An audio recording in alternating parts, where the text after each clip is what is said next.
So give us 2 minutes by the time we get started.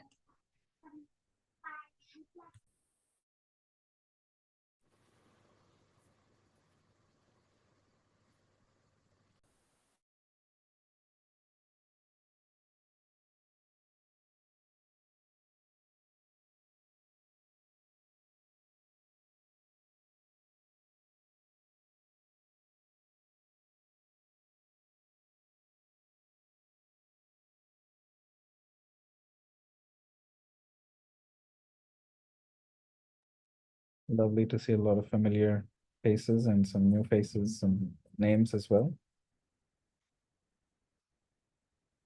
We'll start in another minute.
Last minute before we start.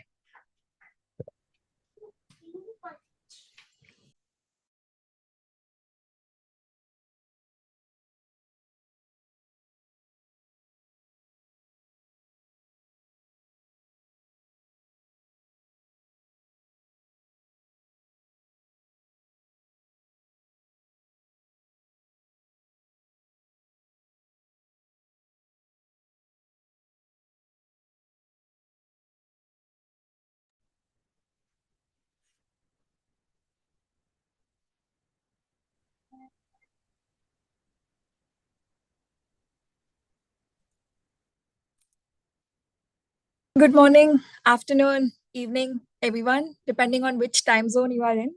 I'm Utkalika, your host for the evening. I'm an IIM Bangalore alumni, currently working as the Director of Digital Transformation for Corporate Functions for LSEG.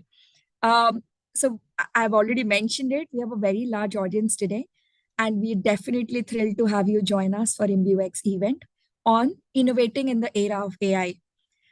This event is brought to you by the IIM Bangalore Alumni Association, fondly called as IIMBA, and is proudly sponsored by Quantana, Consent, and Advice. We have curated this event especially for you, and we hope you find it both insightful and inspiring. Um, so, over the past few years, AI has revolutionized the way we approach problem solving, decision making, and innovation. Today, we will delve into the latest advancement in AI technology. So, we have few eminent speakers with us and few panelists, and discuss how we can harness its potential to drive progress and create value. So, I remember as Steve Jobs once said, technology alone is not enough. So, it's technology married with the liberal arts, married with the humanities that yields us the result that makes our hearts sing. So, this quote perfectly encapsulates the essence of our event, where we aim to blend technology with creativity and human insight to unlock new possibilities. Our event will feature various insightful presentation engaging discussions, and opportunities to interact with industry leaders and experts. You would have already seen the agenda with the lineup of speakers. We have few interesting ones. We really hope you live inspired and equipped with new ideas to implement in your own organization or in your own life in the space what you're working. So here is a quick glimpse of the PAPAC agenda. I'll give you that quick note on how the agenda would flow through. So we'll kick off our event with an opening remark by the CEO of Quantana. Following this, our head of alumni relations will share his insights. Next, our speakers will discuss how can business use AI to accelerate innovation. This will be followed by a dynamic panel exploring how are healthcare business innovating with AI. Afterwards, we will delve into an engaging session on how is government enabling innovation using AI. Finally, we will delve into panel discussion on how can companies adopt AI to unlock new growth opportunities. And we have our IIMBA president speaking at the end of it, followed by a vote of thanks. That's how the agenda looks like.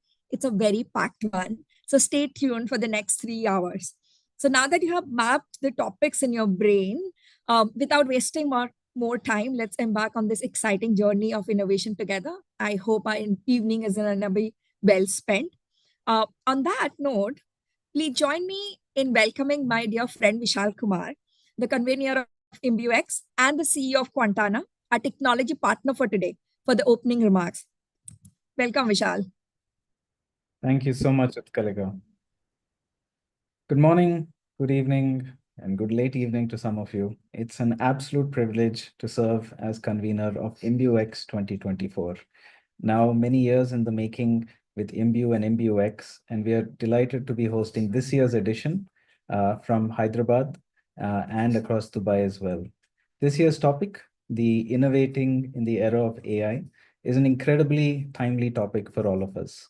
And we've received over 800 registrations. And as this event will be live streamed on Zoom and on YouTube, I'm sure the audience number will only pick up as we go on. Today, we're joined by extraordinary leaders from diverse fields who are shaping the field of AI. And their insights, I'm 100% sure, will inspire us on how we explore this technology as it changes our future as we go ahead. IIMBueX is not just about conversations. It's about ideas, about connections, about taking action as well. So I encourage you all to engage actively and keep sharing your thoughts, your questions in this virtual format as well. A quick special thanks to everyone, including our sponsors and the organizing team as well. And of course, the entire IIM Bangalore fraternity to make this happen. So let's embrace the spirit of learning and innovation as we shape the future together. Welcome one and all to IIMBueX 2024. Thank you. Thank you, Vishal, for setting that fantastic tone for the event. Up next, we have Utanka Sharma, Head Alumni Relations Office, IIM Bangalore, to share his insights so that we get kickstarted post that. Welcome, Utanka. Thank you, Utkalika, and welcome to all our alumni and other guests as well to this event. I'm told that we also have, apart from our alumni, other guests on the IIMBueX platform today, which is a sign of the growing popularity and clout of IIMBA. The topic of IIMBueX this time, AI, is something that on campus we have been grappling with as well, and we have made some strides in that regard. Right from opening a new section for business analytics, which of course morphs into AI, to offering an online program called AI for Managers, a long duration online program for alumni as well as others, to even allowing the use of AI in project submissions for our MBA students. We have tried to embrace it. Of course, there's a long way to go, and it's a very apt topic for this edition of IIMBueX. I must congratulate the conveners from Hyderabad and the Emirates chapter of IIMBA, who have taken up this particular edition. And I'm sure that all of you would have a fantastic learning and networking opportunity through the sessions that would follow through the day. So once again, on behalf of IIM Bangalore and the alumni office, I congratulate IIMBA on this fantastic event, and I welcome all of you to these exciting next set of hours. Thank you, Kalika. Thank you, Tanka. It was great, learning how IIM Bangalore has been embedding this topic into the ecosystem. I'm sure we have great future ahead in terms of how we embed it further, but amazing to hear how it has already taken strides. So thank you, Tanka. Thank you for sharing that. On that note, it's our first speaker, and it's going to be a very exciting session on how can business use AI to accelerate innovation. And we're excited to have with us today a leading expert in the field of data science. Please join me in welcoming Dr. Shailesh Kumar, who is the Chief Data Scientist at the Center of Excellence in AI/ML, Reliance Jio. He's a pioneer in AI. He has over 20 international publications and book chapters, and he holds 20 plus patents. He's named as one of India's top 10 data scientists in 2015. In fact, he previously served as the VP of Ola Cabs. There also, he was addressing AI and optimization challenges. He co-founded a company called Third Leap. It's an AI-driven edtech startup. At Google, when he was working, he worked on AI solutions across natural language understanding, computer vision, and deep learning. His expertise, in fact, spans diverse domains, including finance, retail, and conversational AI. So he has like a great track record of everything which he has done in the AI space. Today, he will share his insights on how can business use AI to accelerate innovation. And it'll be great to hear from him because considering the amount of work what he has done in this space. So this session will delve into the practical application of AI in business and how companies can leverage AI to drive growth and stay competitive. So with that, let me welcome Dr. Shailesh. Thank you, and over to thank you, sir. for inviting me. Yeah, can you hear me Thank well? you. Yeah? Okay. All right, so it's great to be here. I'm a big fan of, IIMs and IITs and all of that. So it's a pleasure to be here. I've been on your campus also a few years ago. So today what I'll do is I'll talk about the big transformation that is happening. And the transformation is what I call, we are all sitting on what we call a data-rich enterprise or a data-rich country. And we are all trying to become an AI-first enterprise. And what does that transformation look like? It is an inevitable evolution of enterprises and countries. And I want to really talk about the mindset shift, the AI thinking shift that needs to happen for us to take us to the next 20 years of where we are going to go, right? So let's first talk a little bit about the context where we are, right? So this is a very beautiful time in the human history. We have a convergence of many beautiful technologies that have come together, right? The internet, the cloud, the IoT, the AI, the 3D printers. So, in the context of all these technologies, what does it mean for us to have a education system or an agriculture system or a healthcare system or an enterprise or a retailer? What does it mean to be in this context is very different than what does it mean to be a retailer 20 years ago or 40 years ago, right? So the idea is that we can now imagine and reimagine enterprises and products and platforms very differently than what we were doing in the last 5 or 10 years, right? And that mindset shift is slower than the speed of the technology itself. So, this is an attempt to kind of accelerate our mindset of what is AI thinking and how are we going to apply it to the next level, right? So technology is evolving very fast, right? And you have seen, the just one aspect of technology, compute. We went from NEX of the world to PCs of the world to clouds of the world to the GPUs of the world to a quantum of the world. And very recently, Google announced Willow, right? And now we are here, right? So you see how fast within the last 70 years this has happened. Just one human lifetime, all this has happened. And it is a billion and trillions of times faster than, what the first computers were. So the idea of, being surrounded by technologies, and all technologies are evolving, right? telecom is also evolving, internet is also evolving, compute is also evolving, and AI is also evolving. So you can imagine so many things are evolving at the same time. What does it mean for enterprises to evolve in this context is what we are trying to talk about, right? Now, among all these technologies, AI is considered the most profound because AI is very different. Every other technology is a programming, right? 5G is a software technology, blockchain is a software technology, AR, VR is a software technology. AI is not a software technology. It's a meta software technology. And, therefore, it has a lot more impact than what other technologies will do. But in the last 20 years, we have applied AI to very few use cases, right? We have built search engines that have become chat GPTs. We have, used recommendation engines for Netflix and YouTube and all of that. We have solved supply chain problems, market segmentation problems, ads personalization problems, and all of that. But really, we have not yet, reached the masses, if you will, right? The students, the teachers, the parents, the patients, the farmers, the common citizens have not yet started to feel the full effect of AI the way they are feeling the full effect of electricity, for example, right? So I think we have a long way to go, and the next 20 years is going to see a drastic transformation of enterprises, of societies and countries with AI. What happened with electrification, for example, right? What happened with digitization of payments, right? That level of profound change is coming, and we are all going to play a part in that change. Yeah.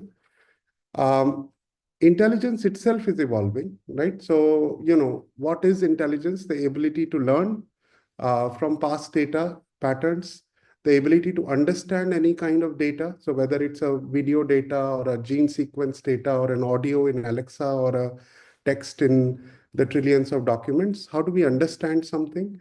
Another aspect of AI is the ability to think, right? The playing a game of chess, even crossing a road, suggesting a next thing to learn for a student.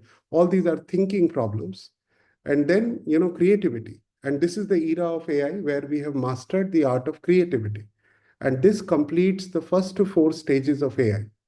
And, the last 5 years, the rise of ChatGPT and all of that is really significant, not only because creativity has come in terms of we are able to generate documents and videos and music and all of that, but from a philosophy point of view, AI has been completed now, right? So think about it. If you can understand documents but not generate documents, right? If you can understand images but not generate images, you are an incomplete intelligent system. So creativity really completed the AI cycle. So that's where we are. So from an AI perspective, that's why this is a very pivotal moment. And the next thing is what everybody is worried about, which is what if AI becomes sentient, right? And this is going to be another pivotal moment. It may not come in the next 10 years also, but still people have started to look forward to it. And there are people on both sides of the aisle. What will it do to human race if it becomes sentient, right? So we need to think about that. But obviously, we are not there yet, right? A lot of great people, Jan LeCun is saying LLM is not necessarily the, final thing that AI will do. It's a distraction a little bit, right? Why he's saying that, you have to understand deeply. Hasabi is saying that this is not the last invention we are going to do, a lot more. And Sam Altman is saying we need another breakthrough to reach AGI. And they're all working on it, right? Reasoning and other things. So you see how AI has evolved from the last 70 years all the way to now. And these are very exciting times. And now, everybody's taking notice, right? Now, in that context, let me talk a little bit about the products and their evolution. So if you think about what is a great product, right? Google Search, Ola Cabs, Zomato, they are able to scale very well to the planet level. Their interfaces are becoming more and more beautiful and simple, natural. They are all intelligent in some way or the other, right? They are all giving us instantaneous answer, right? Pizza delivery in 30 minutes, Blinkit in 7, YouTube immediately, and all of that. And this is where we are going to go. We are going to now start think about integrated products. And this is the theme of where I want to talk about, which is what are the next generation ideas of a product and how do we evolve our AI and IT thinking to get there. Yeah. So if you think about products, the evolution of products, right? We started with physical, reliable, programmed intelligence products. They don't become better over time, they're just programmed. Then came the second era, which is we learned the art of building a product, launching it, collecting feedback data, and improving it over the next 20 years, right? So that's how Google search improves, YouTube improves, because now these products take feedback from us and continuously improve. So we learned the art of crowdsource intelligence, if you will. And next 20 years, we are going to go towards what I call ecosystem intelligence. So what are the products of the future and how are we going to become ready for that, right? So in my mind, ecosystems are the products of the future, not a ChatGPT version 200, right? Uh, so a smart city, a single city is a product. If you think about the entire telecom network is a single product, right? The entire refinery or a manufacturing unit is a single product. The entire agriculture ecosystem of a country or the healthcare ecosystem of a country. So I'm not talking about one drone in agriculture is not a product. The entire agriculture ecosystem is a product. And that is how we need to start thinking if we want to build, AIification of ecosystems in the future, right? So what makes these very different and complex, right? They are, made up of many types of entities.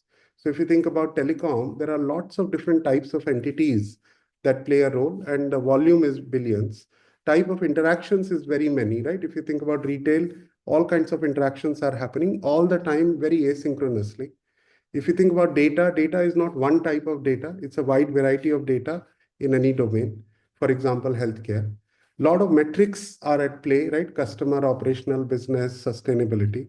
A lot of decisions you are taking all the time, customer facing decision, operation facing decision, regulatory decisions, environmental decisions, and a lot of workflows are at play, right? So these are not simple systems.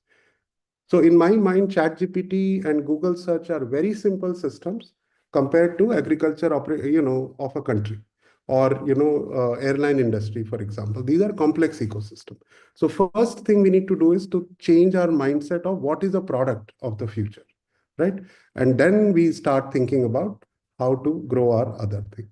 So in my mind, ecosystems are made up of what I call workflows and systems. So a very simple example, in airline industry, the systems are, training of a pilot is a system, booking of an aircraft or a flight is a system, maintenance is a system, security at airport, baggage handling. These are all systems that make up a overall airline ecosystem.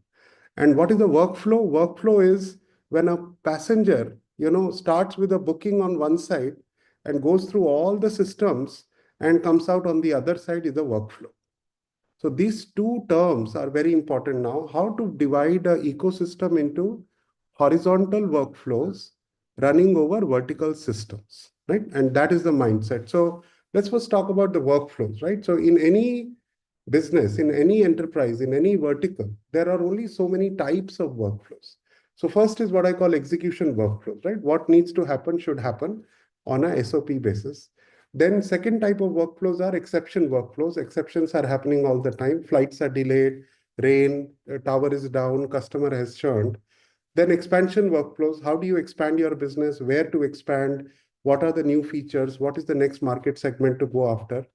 What is inefficient in my system? What makes Ola inefficient is different than what makes supply chain inefficient in a retail world, for example, right? So what are the sources of inefficiency? Can we find them proactively and address them?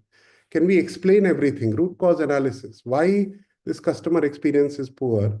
And how do we improve all the AI models continuously, right? So workflow thinking is the second kind of thinking. So first is we talked about what is the product thinking has evolved. Now we are talking about product and ecosystems are made up of workflows. There are different types of workflows. So for example, one of the skills we need, especially in the people who are domain experts, right? All of you, domain people should bring a new kind of skill to the table, which you already do, but I'm just pointing out, which is how do you break a ecosystem into workflows? So for example, in retail, what are the workflows, right? Collecting order from various sources is a workflow. Using the order, creating a demand forecasting is a workflow. Delivering the order to the customer from the right location, again, optimized for which location to deliver from is a workflow. Building a profile of a user based on what he buys, and then personalizing all the services is a workflow. And finally, replenishing all the products based on forecasted demand and inventory is a workflow. So there are multiple lessons on this slide. One is we need to become workflow thinkers. Every ecosystem can be broken down into a set of workflows, and AI does not live outside. It lives inside these workflows, right? So all the boxes you can see, wherever there is a circular box, that's an AI box. So now think about a workflow as a collection of functions, and some of them are AI functions. Another example, a farmer takes a picture of a crop, and AI decides what stage the crop is in. Then another AI model decides whether it's a water problem. It turns on the irrigation and the tube well automatically. Just imagine a photo to a tube well. Nutrition problem, again, it comes up with an advisory, delivers the fertilizer. So it's all connected end to end. Pest problem, and then you can add more sensors. Satellite data does the same thing, and drone data does the same thing, right? So now there are two kinds of boxes here. One is the blue boxes, which are, I call, the nouns of the system. These are the events that are happening. And now the orange boxes are the verbs of the system. What are you going to do with those events, right? Are the verbs of the system. So this is a new programming language, if you will, which we are trying to create, where any SME can decide how to define workflows, what are my events, what are my functions, how do I connect them, and then the operating system should just run them, right, as events come at a very high pace, right? So this is the new way of thinking about taming the complexity of ecosystems. Another dimension of ecosystems is what I call systems, if you will, right? So every enterprise, every country has different systems. So one is a system of sensors, right? What are the sources of data that is coming to you? What all do you need to save? You need to save the static knowledge, the dynamic data, the content, the features, the inferences you have done, the decisions you have made, the metrics you have created, alarms, feedback, all of that goes into a system of records. Then think about all the AI models, right? So Google search had only few models, right? Ad model and a search model, but a retail would have 200 different models. All of them have to go through a systematic process, designing the model, training the model, benchmarking the model. So that whole cycle on thousands of models is a whole system of intelligence.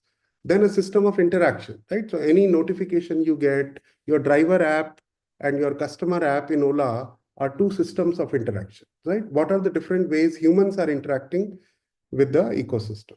Then the things that happen on the ground, right? Delivery of food, drone-based farming, whatever it is, right? Operations on the ground, digital operations, physical operations, pricing, all of that is a system of operations.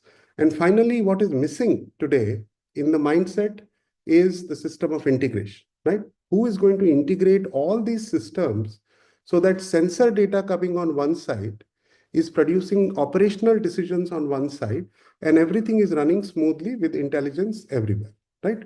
That is the new way to look at what an ecosystem should look like, right? So some examples. So if you think about what all should go into a system of record, so imagine all these events are coming in retail, right?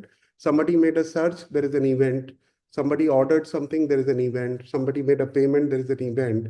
Somebody rated a product or took a recommendation, not took a recommendation is also an event. And now imagine you are able to build a very deep features for them. So imagine a customer likes only these kind of categories.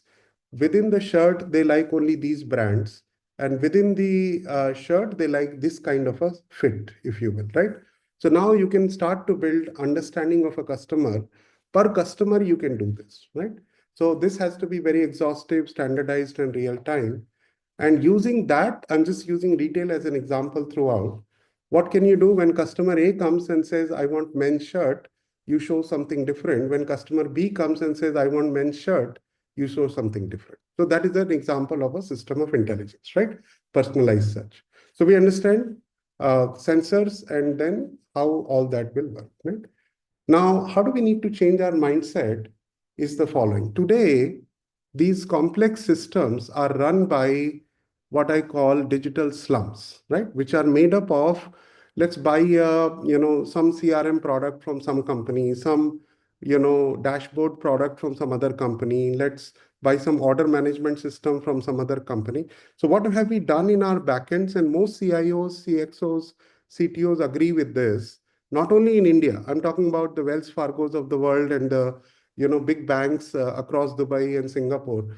They are all agreeing that they have created a digital slum in their backyard, and we need to change that to become a smart city in the backyard, right? And this is the big challenge for us today. AI is not the challenge. Integration of AI into a running ecosystem is the challenge, right? And that a lot of people don't understand, and all that. So what is the new mindset we need? So we don't want to think about, hey, I'm working on a credit model in a bank, or I'm working on a fraud model. That's not what we do. We say we are building a banking operating system. What does it mean? What are the events coming on one side? And what are the advisories and decisions going on the other side, right? Similarly, what is the manufacturing operating system? Again, what are the events coming on one side and what are the advisories and decisions going on one side, right? So can we integrate all workflows, all sensor data, all AI models, all metrics, all decisions to run this in a very smooth fashion, right? What does an agriculture operating system look like? Again, so now you're getting a template of, right? And saying, how do I think in terms of events and workflows to create any operating system? So for me, the future product platform is not Azure or whatever, right? Vertex or whatever. The future platform is an operating system for a vertical, whatever your vertical is.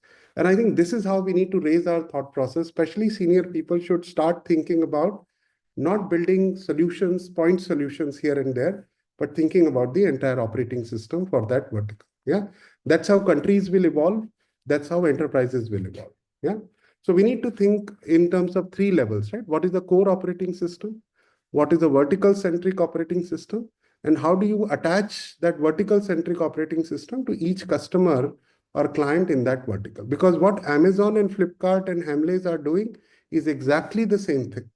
What Jio and Airtel and AT&T are doing is exactly the same thing. They're all running exactly the same workflows, right? So we just have to build a good telecom operating system once and then sell it to everyone, right? So that's the new way of thinking about platformization of the whole thing. All right, so now I'm going to switch gear and talk about enterprise maturity model, right? We need to know where we are before we can decide where we want to go to, right? So the idea is we need to think about multiple levels of enterprise maturity. First is what I call metric maturity. Do we know all our metrics? Are we calculating all the metrics? Are we running the organization in a metric backward fashion? Second, data maturity, right? This is where a lot of businesses are very ahead, Googles and Amazons of the world, but agriculture and education are very behind, right? So what does it mean to be data mature, right? And when I do these workshops with individual companies, we talk about all this and how do we track that. Feedback maturity. Any AI product is built with feedback, right? Google is collecting click feedback all the time, without which it will never improve, right? So what is your feedback maturity? Have you defined all your decisions very clearly, right? What is your intelligence maturity? Is every possible opportunity of AI done or not yet, right? Integration maturity, we talked about how we are running a digital slum where people have to download something from one vendor product, upload it to another vendor product, and this is not how you run a complex ecosystem, right? So let's take examples of a few of them. Metric maturity, my favorite movie, Alice in Wonderland. If you've not seen it, a beautiful dialogue there where the girl is lost and the cat says, where do you want to go? And she says, I don't know. And the cat says, then it doesn't matter. You can take whatever road, it will take you there, right? So unless we know what we are optimizing for, we are not yet a metric maturity company, right? So what are my customer metrics? Write them down. Are you computing them or not? What are my operational metrics? Write them down, computing or not. Infrastructure metrics, business metrics, sustainability metrics, right? What have you. So how do we think about building an AI first enterprise is a metric backward enterprise, not a data forward enterprise, right? So how do we go backwards from metrics? What does it mean? And that is that, right? Now, metric thinking is not that simple. If you think about metrics, they are actually affecting other metrics. So in Ola world, for example, if you give incentives and organic demand and offers, what does that lead to? That leads to supply and demand of cabs in different parts of the city. What does that lead to? Availability, stock out, pricing, utilization, because more demand, less supply, and vice versa leads to that. What does that lead to? Fulfillment, conversion, experience, efficiency. What does that lead to? Customer engagement, ARPU, churn, revenue, cost. What does that lead to? Market share, profitability, brand, all of that, right? So metrics are not independent. Metrics affect each other. And this is one more thing in a complex system. We are dealing with many interacting metrics. So when your CEO says increase profitability, you should know how to go backwards and say, what are the driving metrics for profitability and how do I go back, right? This diagram is very important. The workflow diagram is very important. These two are very important things that only domain people can do well, not data scientists, right? Feedback maturity. Again, what makes Amazon and Flipkart different, Swiggy and Zomato different? They all have the same customer base, right? TAM and all that, they have the same. They are using the same AI models. What is different is the following, right? So in the AI world, this cycle is very important to understand, right? If you have a great product quality, search engine, the fight for the supremacy in ChatGPT right now, product quality gives good customer experience, increases market share. Therefore, you have a lot of feedback data from the market. Therefore, you have a better AI model. You don't have a better AI model because technology is better, but because feedback is better. And those companies who understand this are the AI first companies, right? And that's why Amazons and YouTubes of the world are very gung-ho on what feedback are we collecting, right? So, for example, the secret sauce, if you will, of Google search for the last 20 years is, they want to make sure that their click feedback data is preserved, right? Nobody could steal that. So they build Chrome, they build Android, they build their own phones, not because they want to become a phone company, but because they want to protect their click data, right? That is how sacred feedback data is.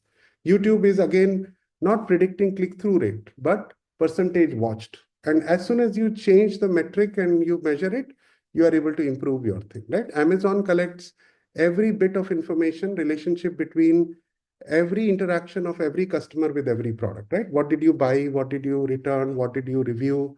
And therefore, they are able to build a great recommendation engine. Not because their recommendation engine technology is better. See, that is what people are not understanding. This is still a feedback data game. Similarly, if I was a Coursera or a Khan Academy, I should be able to say, hey, if a student is watching a video and showing a confusing emotion on this part of the video, and millions of students are doing it, can I improve that part of the content, right? This idea of feedback is a much more profound idea, and that is what these companies have mastered at a very large scale. Yeah, I won't go into this one. In the interest of time, let's talk a little bit about decision maturity, right? Or we have time, so let me talk about this, right? Intelligence maturity. Now, AI models are not deployed once and you are happy. AI models continuously improve. So this is an example of a banking sector where they decided to give, credit limit increase to a group of people using a rule engine. And we tracked those customers over the next 4 quarters. And we realized that half of them became worse. They came down on the left side and half of them became better. So the next model of AI will use this information to improve the decision making of how to give credit limit improvement, right? This second model is far more important in AI than the first model. And this is a very important principle that AI is not installed, AI improves over time. And that's the role of a feedback thinking and how do you continuously improve your AI models, right? Decision metric maturity, right? So today we are able to go from broadcast decision to personalized decisions in every field, right? Whether it is cancer treatment or education or Netflix, we are able to personalize everything, right? Batch to real-time decisions. Static decision, one time somebody coded it up, 50 years from now we are doing the same thing. No. Can you evolve your decisions with AI, right? Can you make the decision beforehand, right? You know that a customer is about to churn. Can you do something beforehand? And can you make long-term strategic decisions instead of short-term decisions? These are three important slides. How do you think about integration now, right? So remember, an ecosystem is a very complex thing. And imagine you are running like Reliance, for example. We have a grocery business, a digital electronics business, fashion business. I'm building these three profiles. Now, can I blend them to create a retail 360? Now, I have a song business, movie business, TV business. Can I build those customer profiles and blend them? And can I blend both these? And now can I create personalization across? So can I say that if you like this kind of a music, you're going to like this kind of a shoes or this color, right? Can I see all of that is one kind of integration maturity. This is very important. Again, if I want to improve telecom, what am I saying? I'm saying, can I build a model to predict the coverage and interference of every grid in the city? Using that, can I predict what is the call drop, call quality in every grid of the city? Using that, can I predict, whether customers will give me more business or not and will be staying? Using that, can I predict revenue, market share, and brand? This is how ecosystem thinking works. It is not a single model here and a single model there, like search and ad. It is a collection of models feeding into each other. And the most important skill that I see needed is how do you connect operational actions, tilt and capacity, to operational metrics, to experience, customer experience, and then customer metrics, and then business metrics. So how do you combine and connect all the dots is the new skill that we need to think about. Another example, last example, is how do you think about refineries, right? You cannot optimize each unit in the refinery independently. Can you, improve the entire refinery in a joint fashion? So these are the big problems of the ecosystem optimization of the future. So what is the master plan? And here is the deep insight that I learned from working with many, many companies, that every company has two kinds of people. One are the domain people, workflow thinkers, and one group of people are the system thinkers. Remember, an ecosystem is made up of workflows and systems. The problem that every enterprise has is the following, that these two people don't know how to speak to each other. Sleep over what I've just said. Domain people and technology people don't know how to talk to each other, right?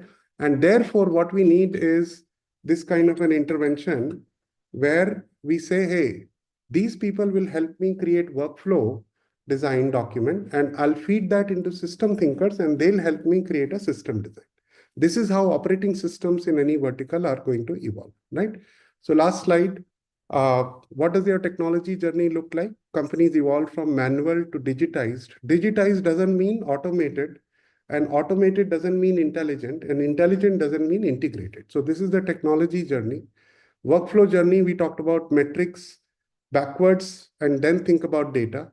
Intelligence journey, a lot of us are doing dashboards as business intelligence. How do you make predictions? How do you take actions on the prediction? How these actions are automatically pushing other actions, right? Instead of a human in the loop. And how does all this happen in an emergent intelligence world? And finally, execution, how do you execute this? And my philosophy now is integration backward. So first you think about the integrated operating system. Think about every component as very primitive, but it all works together. So the problem that we have to solve first is not intelligence. The first problem we have to solve is integration, interoperability. If we solve that first, then everything else is easy. Yeah. And that's what nature did. It started with amoeba as an integrated life form, and then it took its time to evolve into a human. That is the mindset that we need in the world of AI and enterprises. All right, so I'll stop there, and I'm sure we don't have time for questions, but please connect on LinkedIn. I'm happy to come to your organizations and give a detailed version of this and help you transform your organization to AI first enterprises. Yeah, thank you.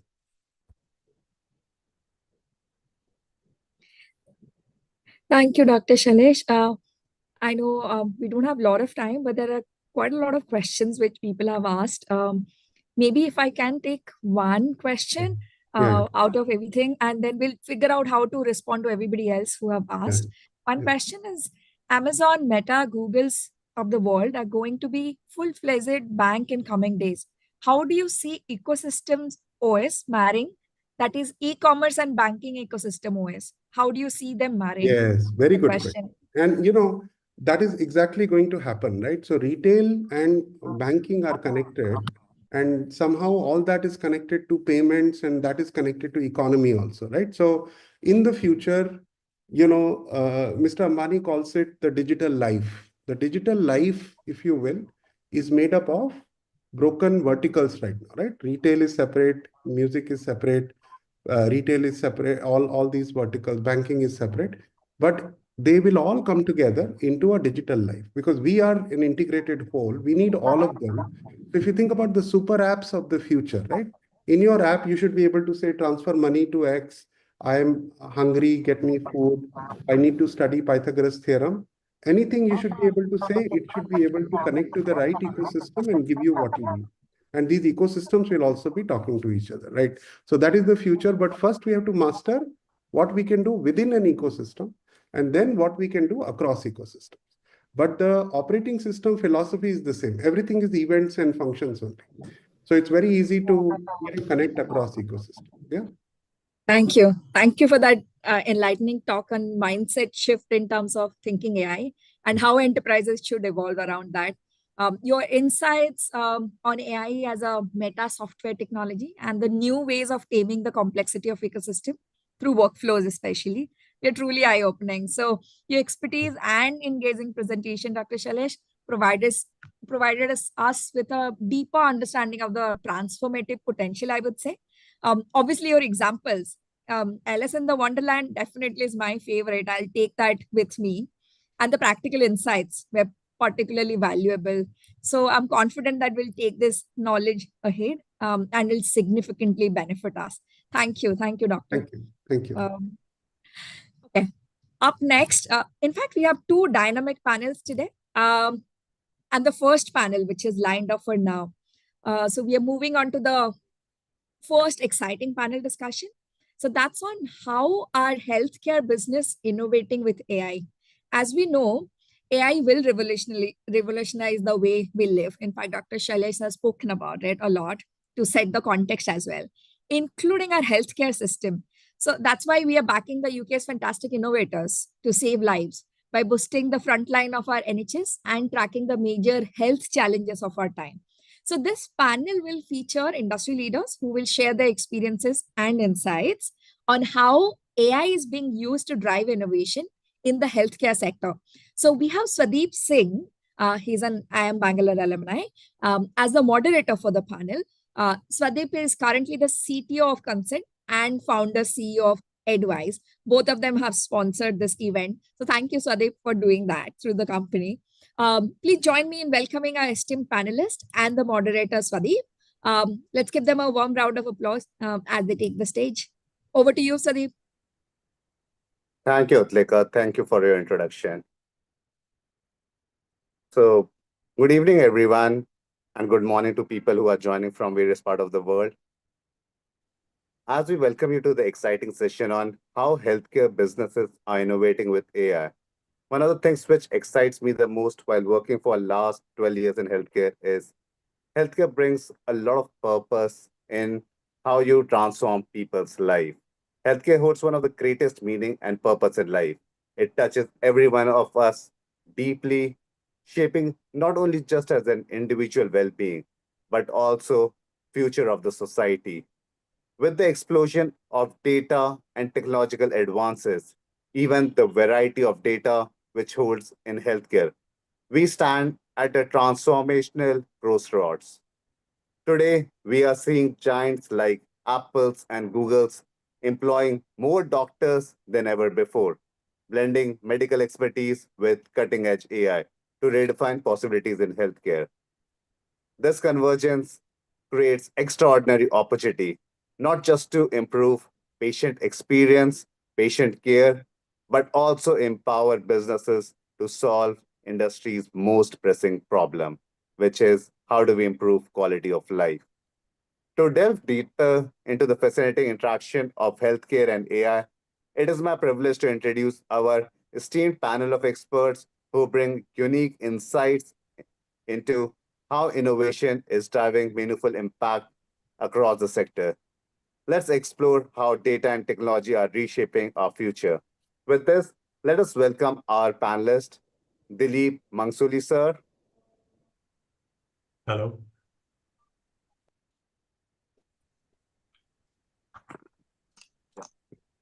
So, giving the introduction of Dilip Mangsuli sir, he is an SVP of Innovation at Siemens Healthineers, leading technological solution to improve healthcare access globally.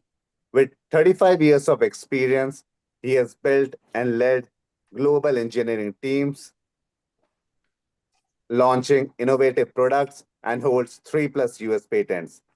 Previously, he served as CTO of Wipro GE Healthcare Southeast Asia and led P&L for GE Industrial Solutions in India.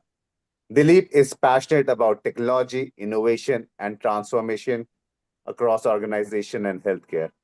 So let us give a big round of applause for Dilip Mangsuli, sir. Thank you. Thank you. Let us introduce our second panelist, Divya Gupta. Divya Gupta is Chief Business Officer, Global Health at Cure.ai, a company offering cutting-edge AI solutions to make healthcare more accessible and equitable. She is also on advisory board of Women in AI, Benelux chapter. She has extensive experience across strategy consulting and medical technologies in companies like Bain, Philips Healthcare. She is alumni of IIM Ahmedabad and IIT Guwahati. So let us all give a warm for Divya Gupta, ma'am.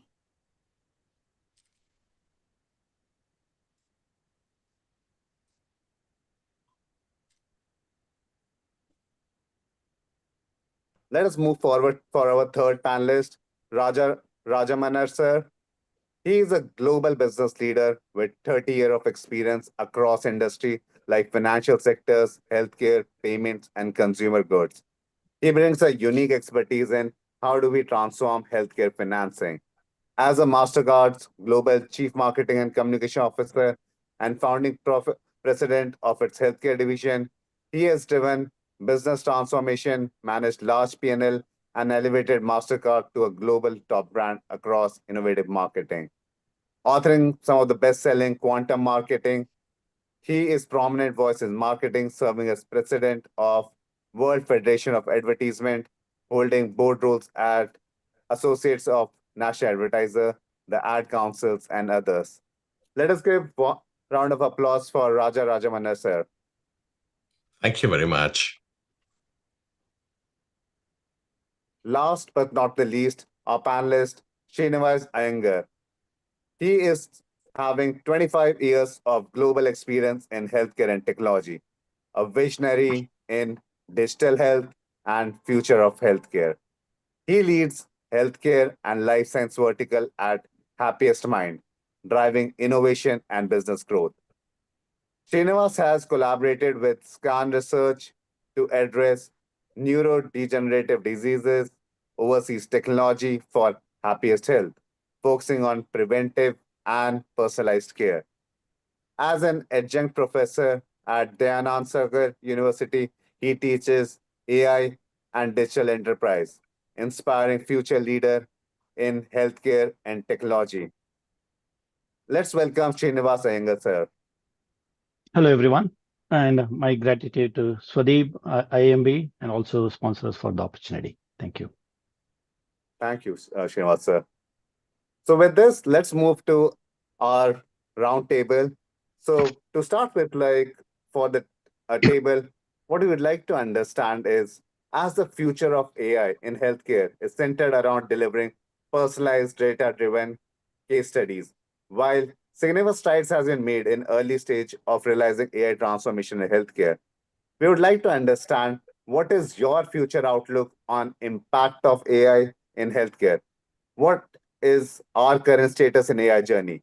We all have started talking about AI. We all have started how it will transform. We all have our visions. how far the vision has gone, how far we have started thinking, what is the future which we see, and where in reality we are, how much road we need to travel. So we would like to take all of your perspective across that. Can we start with Dilip Mangsoli, sir, who can share his perspective with respect to global access to care? What's happening in the area for driving the AI, and what's the future of AI to manage the global access to care? Great. Dilip, sir. Yeah. Thank you. Thank you for a great question. First of all, thank you everyone for being a part of this discussion. Yeah, I think, earlier I was listening to the talk given on how AI is transforming on healthcare. It is no different. I think it's actually making a huge strides. Siemens Healthineers, I want to quickly talk about what's changing. Siemens, if you look at it, it's known as a company which provides some of the most advanced products on diagnostic and imaging. And we are known for it. But last couple of 3 years back, we acquired a company called Varian. And with that, we became experts in entire clinical stretch of cancer care, end to end, from early screening to therapy. And that gave a new muscle to us and also a new ambition. One of the new ambition that we set for the company was we need to really look at not just on the product technology and AI as a diagnostic tool, but at a level of entire disease management or moving towards health management. Because world is in a position today where 50% of the world still does not have access to healthcare. And that is where we said we should really start focusing. Where one lives should not decide if one lives. That was our motto. Because the place where one lives should not decide if he has a right to live. Healthcare is everybody's right, and we need to bring that through technology. Technology, while it has made a huge impact in terms of advanced products and solutions worldwide, making that actually impactful in access to care countries, which we call as countries, most of them in Africa, even part of India. In fact, this week I was visiting a camp in one of the villages in Karnataka to see how they screen NCDs and TB. It is a very challenging situation when you see the non-availability of equipment as well as decision-making capability. It has a lack of a lot of skill in the entire country.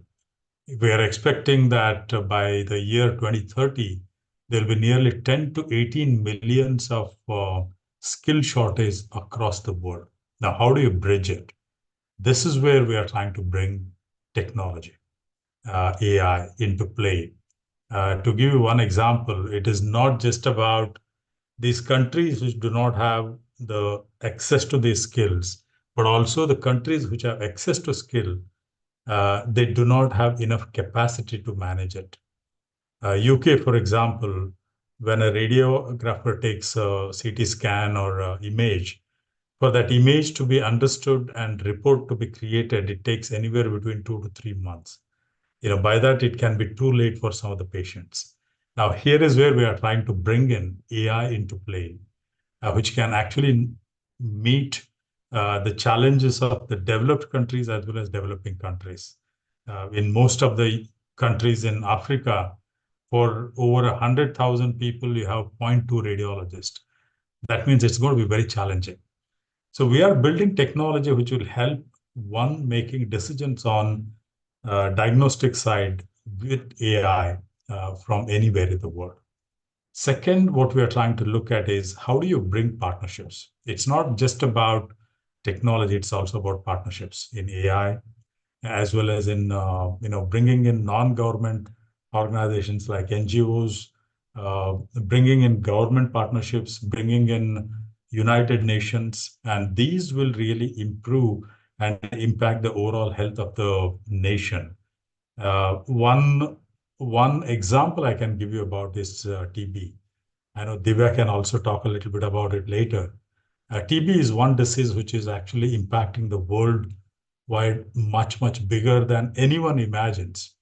Over more than 11 million patients are there, active patients today. And India, if you test anyone today, nearly 40% of the people will be carrying TB bacteria. It will not be a full-fledged disease, but they are carriers. So to treat these people, it becomes a challenge. And how do you screen people? How do you diagnose people? Is going to be through AI.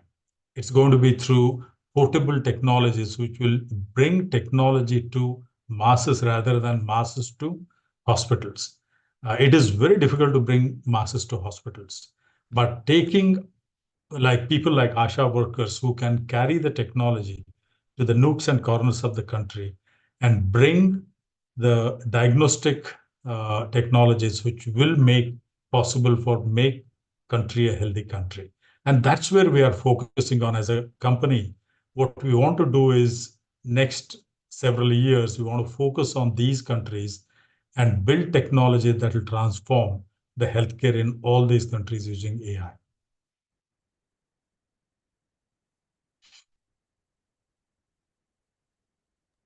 Great perspective, Dilip sir. Like you touched about how lack of professionals is being tackled through AI, whether it is like inculcating ASHA workers for last mile deliveries and mostly solving in the regions where we feel lack of doctors. So it's a really interesting perspective and how we can solve the problems of making healthcare reach to the population which are most vulnerable using AI.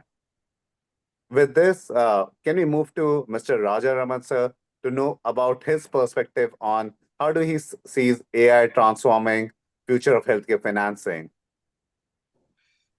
Thank you very much. So I would not say this is only about managing the healthcare financing, but it is actually supporting the entire ecosystem of healthcare, of which financing is a very important component. Right? I'll just give you very quickly three examples. So the first one, you know that in financial services, we have been deploying behavioral economics and neuromarketing extremely effectively to make people get motivated to spend on various things. Because in payments, particularly, you're interested in making consumers spend more, and relevantly so. Now, if you take those behavioral modification program dynamics, which the financial services have really started excelling in, adapt them appropriately and bring them into the healthcare to make sure that the consumers adhere to what they need to adhere to or abstain from what they have to stay away from, that could be incredibly powerful. Now, AI has already got it in a big way in terms of these behavioral modification programs to understand what would be an individual motivating factor or key motivators, as we call it, for one individual versus some other individual on a predictive basis, and quantitatively measure the impact so that you are able to run these behavioral modification programs in a cost-effective and overall effectiveness basis. So this is one example. The second application we are seeing, which is fascinating, is about fraud management. So what happens in credit cards, for example, you would have received sometimes calls saying that, sir, is it you who is using this card? Because on one single day, if you see your card transaction happening in 4 different countries, or your transaction has just happened in your local pharmacy, say the United States, and in the next minute, you're seeing a physical transaction or an in-person transaction in Australia, you know that there is something fishy out here. So we said, can we take these principles and see if there is fraud that occurs in healthcare? Guess what? There is a ton of fraud. And our estimate is there is almost 0.8% of all healthcare transactions are fraudulent. So almost 1%. Example, if I am somebody who is going to your doctor and say, doctor, can you please give me $200 because I just need money? This seems like a wild example, but I have actually witnessed this myself. So the doctor says, okay, please take this $200, no problem, so long as you have health insurance. Give me the health insurance card details. The doctor runs up a fraudulent bill, and these are doctors who have taken the Hippocratic Oath, right? These guys, then they submit claims on insurance companies, say for $2,000. The insurance company thinks they're very smart, but they deny 50% of these and give a check of $1,000 to the doctor who goes smiling to the bank. So the whole system, the patient is fraudulent, the doctor is, and the insurance company in this case is the victim, so to speak. But the insurance company turns around next year and passes the costs on to the consumer ecosystem. So eventually it is the rest of the consumers or patients who are bearing the cost. So we said, can we track this? And I'll give you a very simplistic example. So if I have gone to a doctor asking for this kind of a $200 payment because I need a shot of drugs, or I need to smoke or drink or whatever addiction I might have, the doctor makes some silly mistakes. Like for example, they say we ran a pregnancy test on Raja. So you know very obviously that there is no pregnancy test that you do on a male person like Raja.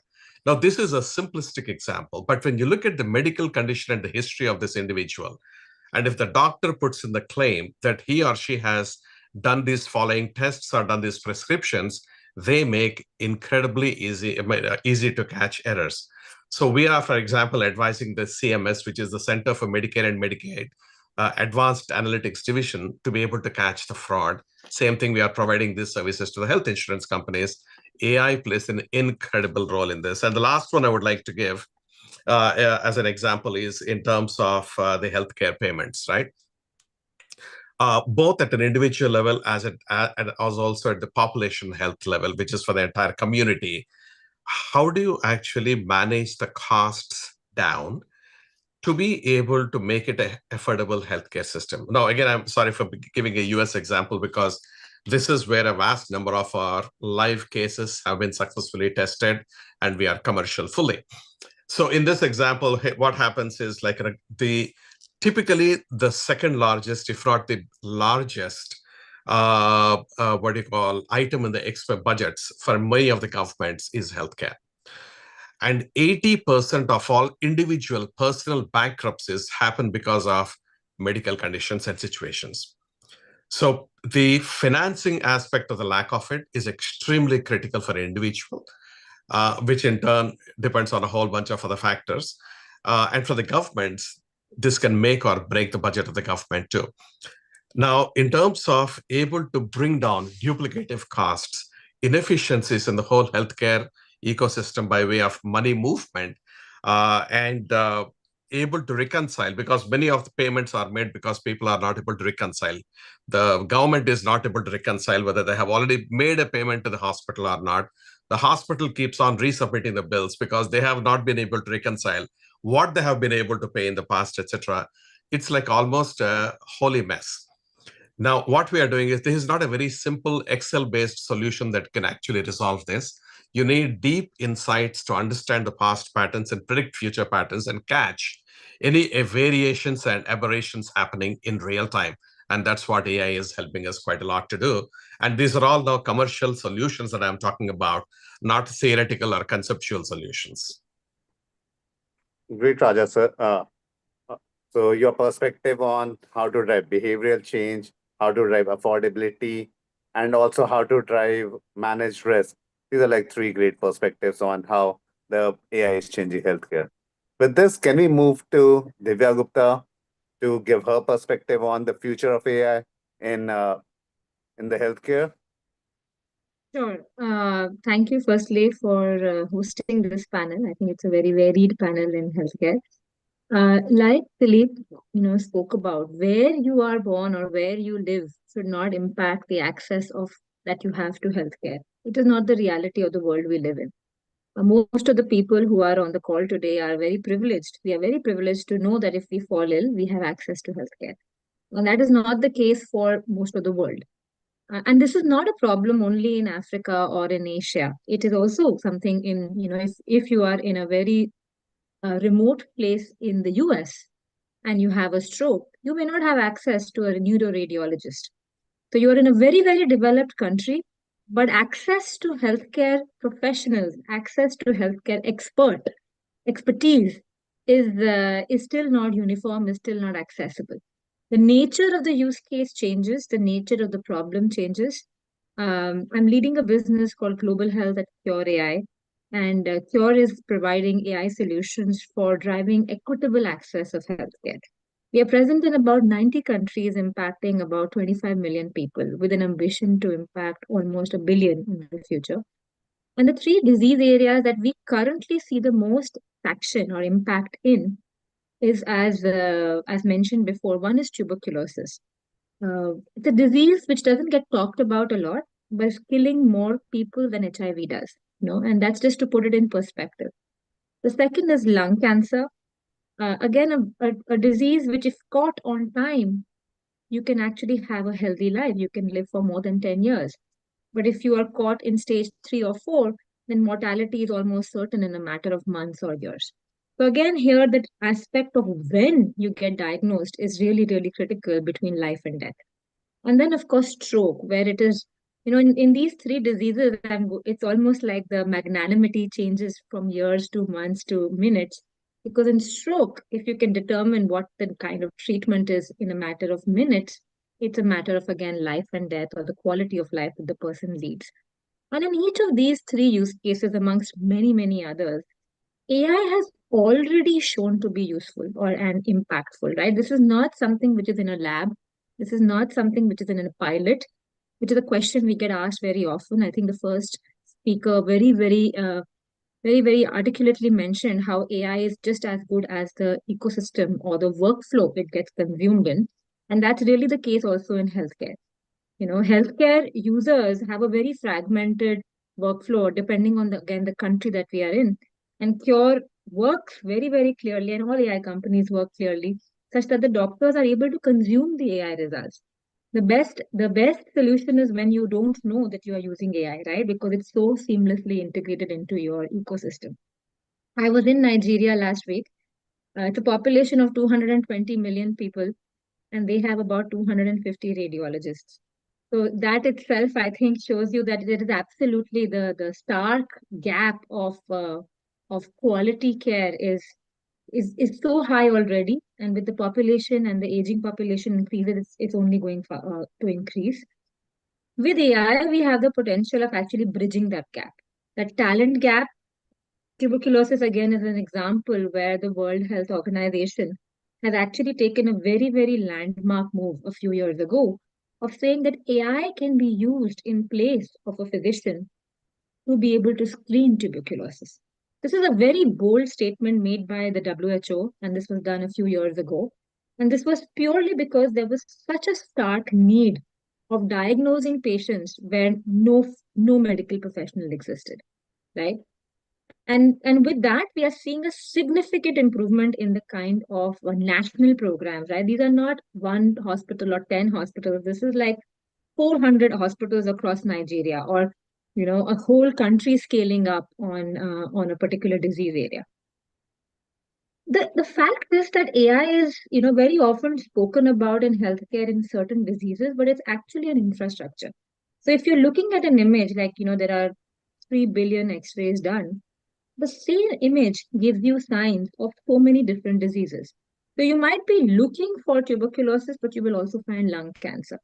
And we see that actually happening a lot in the US also, where there are patients who are coming into the hospital system for a normal cough, or because they were, in a trauma situation. And incidentally, they actually were detected with lung cancer. And as I mentioned earlier, this incidental detection, this detection of you came in thinking you have just a very innocuous cough, but actually it turns out that you had a nodule. In theory, a physician can do, but that would mean that the physician would have to spend a lot of time looking at the image for all different possibilities, which is not the case in reality. Physicians have less than a minute typically to go through an image. So AI is really bridging that gap by being that assistant to the physician and saying, hey, maybe you missed this. Did you look at this? I think that's a really, really impactful. Most of us as patients assume that when a doctor is looking at our reports, they are looking at it holistically. But the doctors amongst this audience might understand that it is not as simple to do that. So I think AI is really bridging that gap uh, in providing a holistic view to the doctor as well as to the patient, so that a disease does not get missed and can be treated on time. Again, I want to also make it a little bit more practical, because when we think of AI, we think of high tech computing, cloud computing. We think of large data centers, complicated models, all of which is true. But sometimes to be able to consume AI, you have to bring it down to a box, which can be taken on a boat to a very remote corner in Southeast Asia. And that's also the practicality of it, right? And I think that's the beauty of actually creating something which is usable, is that how does it actually get consumed by the user? And in Cure, we really, spent the last 8 years in figuring that out, that how is the AI going to be actually used? Will there be internet in most of the regions that AI is getting used? There is no internet. That is not the blocker for the AI consumption, right? You can still use it. We have customers and clients who are taking the AI box on the back of a horse. We did an expedition to the Everest base camp just to demonstrate that if AI can be used for trauma detection on the Everest base camp, I mean, which is the harshest of the conditions, then it can really, really make an impact in any other field of life. True. Sorry, Excellent Pradeep. point, Divya Gupta. You touched upon a very critical subject in terms of how AI helping the clinical perspectives. So as to deliver to the clinical needs of a patient. So pretty interesting perspective. Can we move to Mr. Srinivas? And Srinivas, if you could share your perspective, we were discussing about how AI is transforming healthcare from point of care to point of need. If you could just share some perspective on that. Sure. Thanks, Sudeep. I'll take an example of what we're doing in India. Very interesting example, I'm sure. So, Happiest Health is an organization founded by our founder, Ashok Sutta, who also founded Happiest Minds and Mindtree. A couple of years ago, we started the organization. Here, we are creating a phygital healthcare delivery organization. So when I mean phygital, it means it's a physical as well as digital healthcare organization. How does these two marry together to offer services to our consumers, right? So what are we doing here? We have already started our health informatics. We have a beautiful website called Happiest Health. We have a small generative AI tool called digital assistant called Happy. You can ask questions. It'll answer about your health information that you require. We're starting diagnostic labs all over India. We're starting Happiest Health clinics all over India. We are having a virtual telehealth organization that we're starting. We have Ask an Expert where people can ask questions. We have wellness centers that we're starting. But all of these, we're building with a mobile-first approach. Most importantly, we are building it on the concept of single source of truth, which enables a person to manage his own health. So if I may ask a couple of questions, can you imagine if emerging technologies can bring in the long lost concept of family physicians? We used to have that when we were young, right? Our parents would go to a doctor and entire family would get treated by him, and whatever he said was the final words for our family, right? Can we really make that possible? That's one. Second thing, do you also agree with me today or about the future? Healthcare will be less of treating a disease, but more about preventing it. That is where we are heading towards. At the same time, if you look at who's the most important member in your healthcare team, earlier it used to be a doctor, then it became a patient, but today it's a person. It's not even a patient or a doctor. That is where industry is moving towards, right? So we are catering to the shift towards self-management and personalized care, which is transforming the healthcare landscape today. So making it more patient-centered and proactive healthcare. So, so these are some of the activities that we are doing today. So what are we doing at the same time? We are also gearing ourselves up to be ready with data and building AI fabric to enable what earlier we spoke about artificial general intelligence, where Dr. Shailesh Kumar sir said that there has to be one more innovation for AGI to happen. So, but are we really today geared up to offer AGI at some point of time, which will also enable a digital family physician to offer you? So these are some of the things that we are doing today, where we are taking help of emerging deep tech to support this initiative. Thanks. Great perspectives. So I think this has been like a great start where we covered like 4 different perspectives. How AI is helping solve the problem of lack of physicians, to affordability, to clinical care, to preventive care. So pretty much holistic coverage we got from like how AI is transforming the future. Just moving one step ahead, what we would like to hear out is we are talking about digital first a lot, but then healthcare has been traditionally maintained by physicians. So slowly, AI need to transform these traditional setups. Consent where I am part of, they are transforming some of the clinical journey management, and they are trying to interact with hospitals, even physicians to transform their journey. But we would like to take your thoughts, like how market envisions AI transforming patient journey while empowering physicians to deliver personalized care. Given that at the end, the care will need to be transformed slightly more, slightly at the point of care as well, and slightly through physician as well, given that that's a consultation which patient seeks. So let us go in the reverse order this time. Srinivas, can we start with you again? Yeah, sure. I can talk about a couple of points on how AI is transforming, and AI is actually needed today in the world. We are moving to a stage where it is becoming most important part of healthcare. So a wise man once said, AI is the most important technology and healthcare is its urgent need. So it becomes very important, and it becomes inevitable for a traditional healthcare organization to adopt AI. Couple of areas that I feel is going to be very important. Gene therapy, it aims at treating or preventive diseases, very important. AI in telemedicine and remote monitoring, it solves health equity issues, extremely important one, already in place. Personalized treatment plans, it could be due to genetic factors, social determinants being built at this point of time, probably be realistic in a year or two. Fraud detection, as it was discussed earlier, we are moving away from a rule-based to a AI-based fraud detection. So these are the areas I believe is going to be very crucial for healthcare, because we are moving towards an early detection of any disease, which will surely reduce healthcare costs. So these are some of the areas and aspects where AI is transforming a traditional healthcare organization. Great perspective.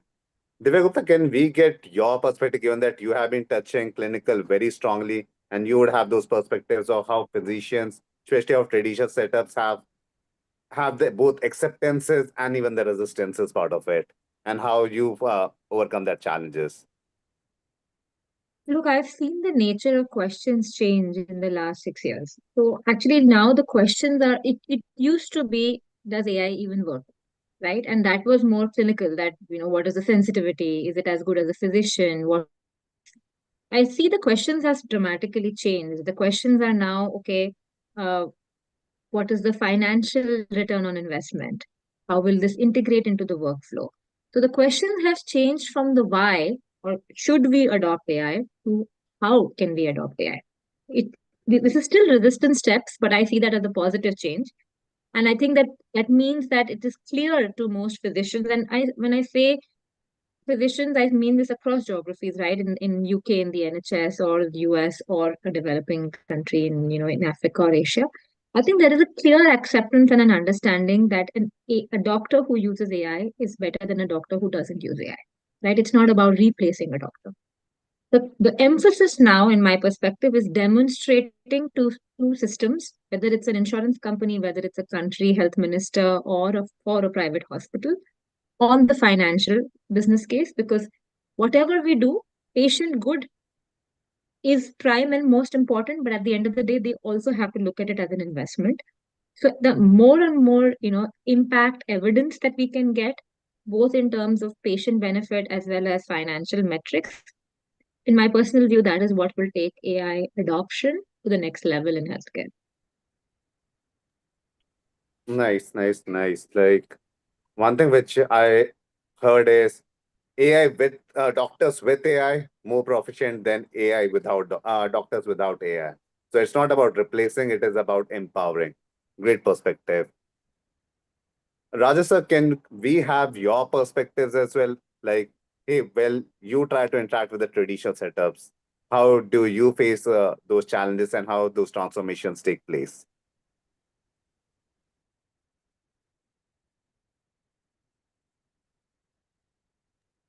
Do we have Mr. Raja? I'm sorry, I was actually unmuted, didn't realize. Apologies for that. So there are a couple of things I would like to state here, right? We all talked about the shortage of doctors, the difficulty of accessibility, and so on. One of the areas where, at least at the first level, if not even the second level of interaction with the patient, can be extremely done autonomously by AI is mental health. And we have seen examples where you don't even need a mental health specialist, but you have an intelligent and a carefully managed what do you call bot, which is able to understand the consumers, detect from the consumer's voice and the variances in the voice whether this patient has got depression or has got a propensity to suicide or whatever else it is there. The kind of things that actually AI is able to do in the world of mental health is absolutely astounding. And on the other hand, if you look at things like function health, right, this is something which is coming pretty big, most recently with folks like Dr. Peter Attia and Dr. Mark Hyman and all these people coming and saying that the way we are measuring or doing various health tests is just an understanding of today's status of where the biomarkers are. And based on this, say maybe there's a probability of 40%, 60% of someone developing Alzheimer's or someone developing cardiac plaque or whatever else it is. But function health is actually going to a stage where they're looking at genomes and epigenomes and whole bunch of the telomere lengths and stuff like that. It is not at all humanly feasible to make those correlations and inferences if you were to look at traditional methods of analysis.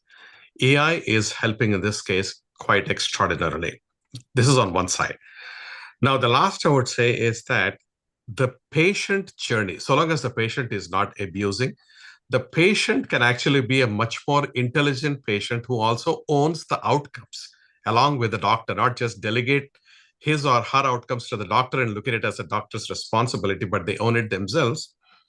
The amount of even non-customized solutions that are there today, as far as AI is concerned, to be able to tell yourself it's time that I better consult a doctor and not go for self-medication, or understand what is happening with me, what precautions I should take. Even a simple thing like ChatGPT 4o is able to give such profound answers to me. It actually reduces a certain level of load on the already reduced capacity in the healthcare system. Like, for example, I'll just make it a little tangible. So when my father was alive in India, I would call him every day and say, Dad, how are you doing? So he says, today I'm going to the doctor. And he was in his early 90s at that time. I would say, why are you going to the doctor? Are you not feeling well? He would say, no, I just want to make sure that I'm feeling well. So it is more a social visit under the umbrella of a medical visit. And of course, there is expense incurred somewhere. In this case, it is his own money. He could afford it. That's fine. But if you look at many governments and many insurance companies, they look at it as a waste. It's a communal or a social visit. You're billing the healthcare organizations, and that it puts a higher level of cost that's already there. So I have seen some solutions which are actually coming up, and these are more in the pilot situations based on AI, where the AI actually, you tell AI what is happening, give all your conditions, and it tells you whether to go to the doctor or you're just okay. And the kind of answers it gives is so reassuring. Now, obviously, there has to be a level of human oversight so that it doesn't lead to catastrophic outcomes because the AI has misguided you. And then, of course, that follows with a whole bunch of lawsuits and things like that, but more important, the patient safety. But the multiple directions in which AI is evolving in the healthcare space is absolutely fascinating. And, I think it's going to be very, very good for the entire system. Great perspective, like how people are changing those behavioral things at the end. Can we move to our next answer, Dilip sir, for your perspective, please? Sure. I think Srinivas said one beautiful thing about family doctor. I want to give that's a great example of how the world is moving towards. In China, I lived in China, and I saw a lot of family doctors being used in villages. But the very interesting perspective there was a family doctor was paid an annual retention share. And every end of the year, he will be getting a certain money for taking care of the family health. But the catch was, if someone falls ill, there will be a deduction. If someone else falls ill or someone else falls more times, there's more deduction. That means the doctor was incentivized to keep the family healthy, not sick, treating them sick. So it was a very important thing that the doctor made sure that he's always proactively taking care of the family's health. And that's where I think, the whole world is trying to move. And, if I talk about my last week's visit to one of the primary healthcare centers, I think there is so much of acceptance of AI for understanding what can be done to manage their village health better. Entire taluka of Kollegal area in Mysore, near Mysore, was being managed by one radiographer, not radiologist. And they wanted to know if AI can help to know how many are healthy and who they should focus on. There were 13 critical patients, they want to focus on them. And this is where it becomes very important. Globally, I can give an example.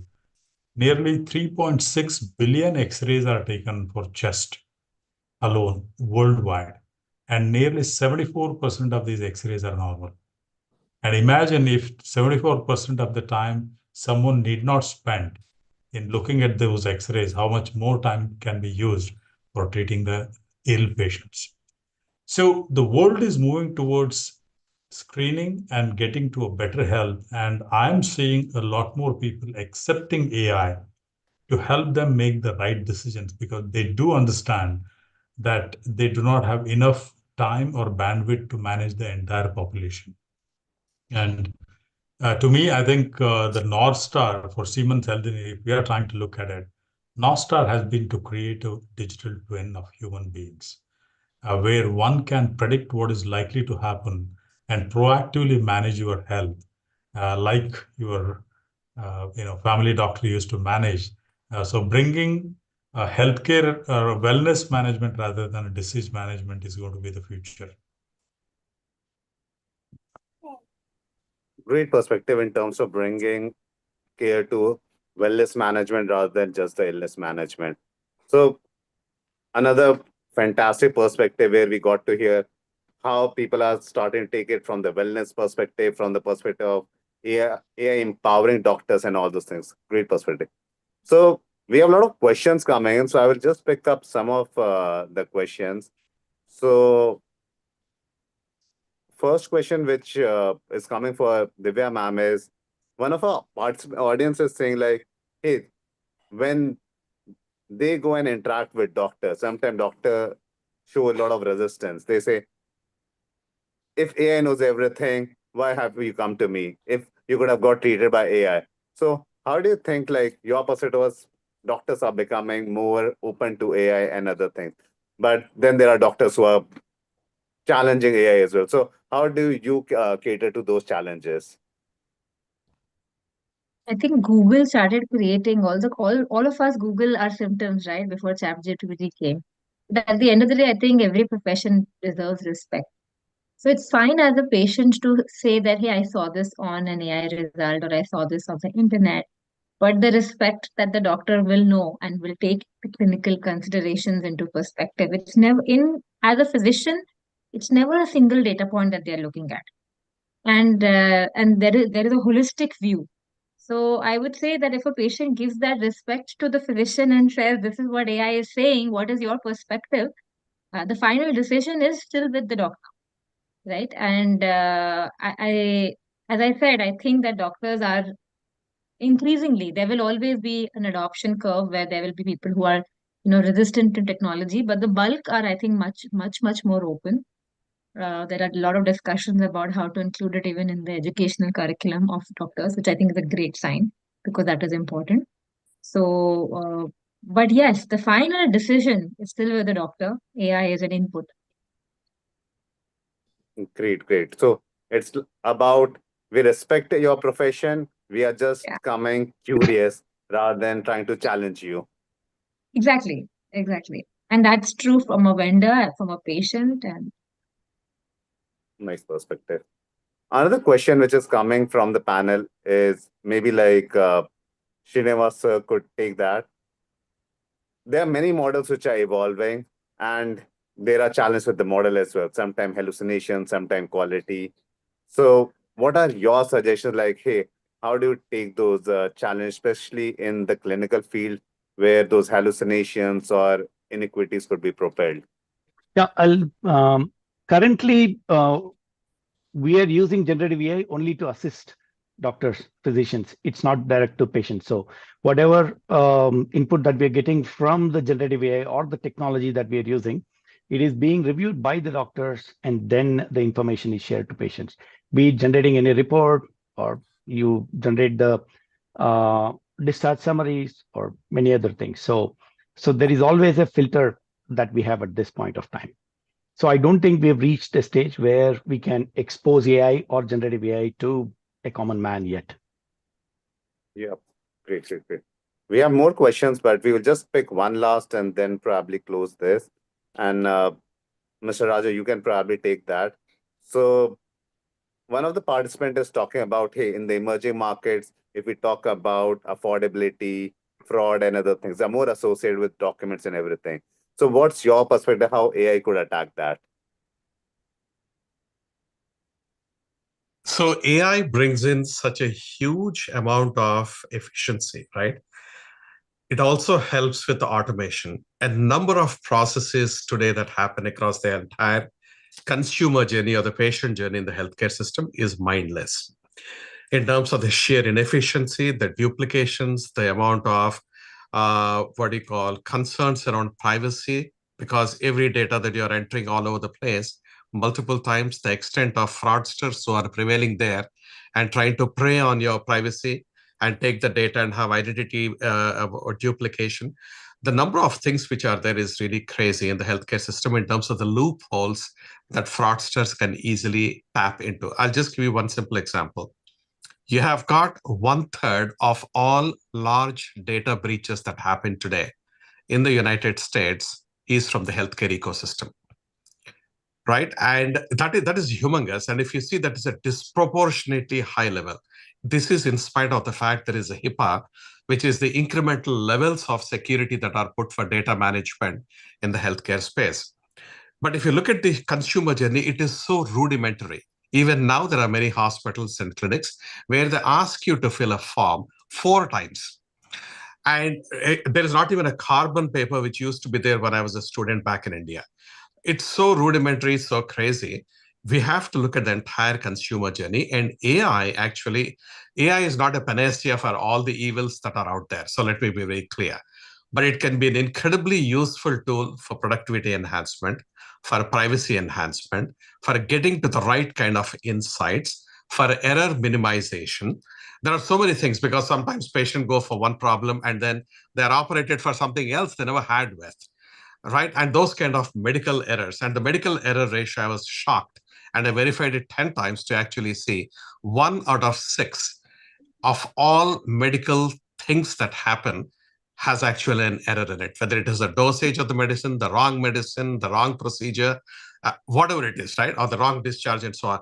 The point is, if that is the level of inefficiency, inaccuracies that are prevalent, and AI can proactively catch, that would be fantastic. And to the point that was previously made, I think, by Mr. Srinivas Iyengar, he is very right. The AI is at such an initial stage where you cannot delegate, you cannot abdicate it to AI to take care of it, and you sort of sit back with your hands folded. You have to absolutely be giving the oversight till such time it becomes much more reliable. And it's only a matter of time. And I can see already a significant change in the healthcare system and the extent of deployment, where it has brought in tangible, positive results.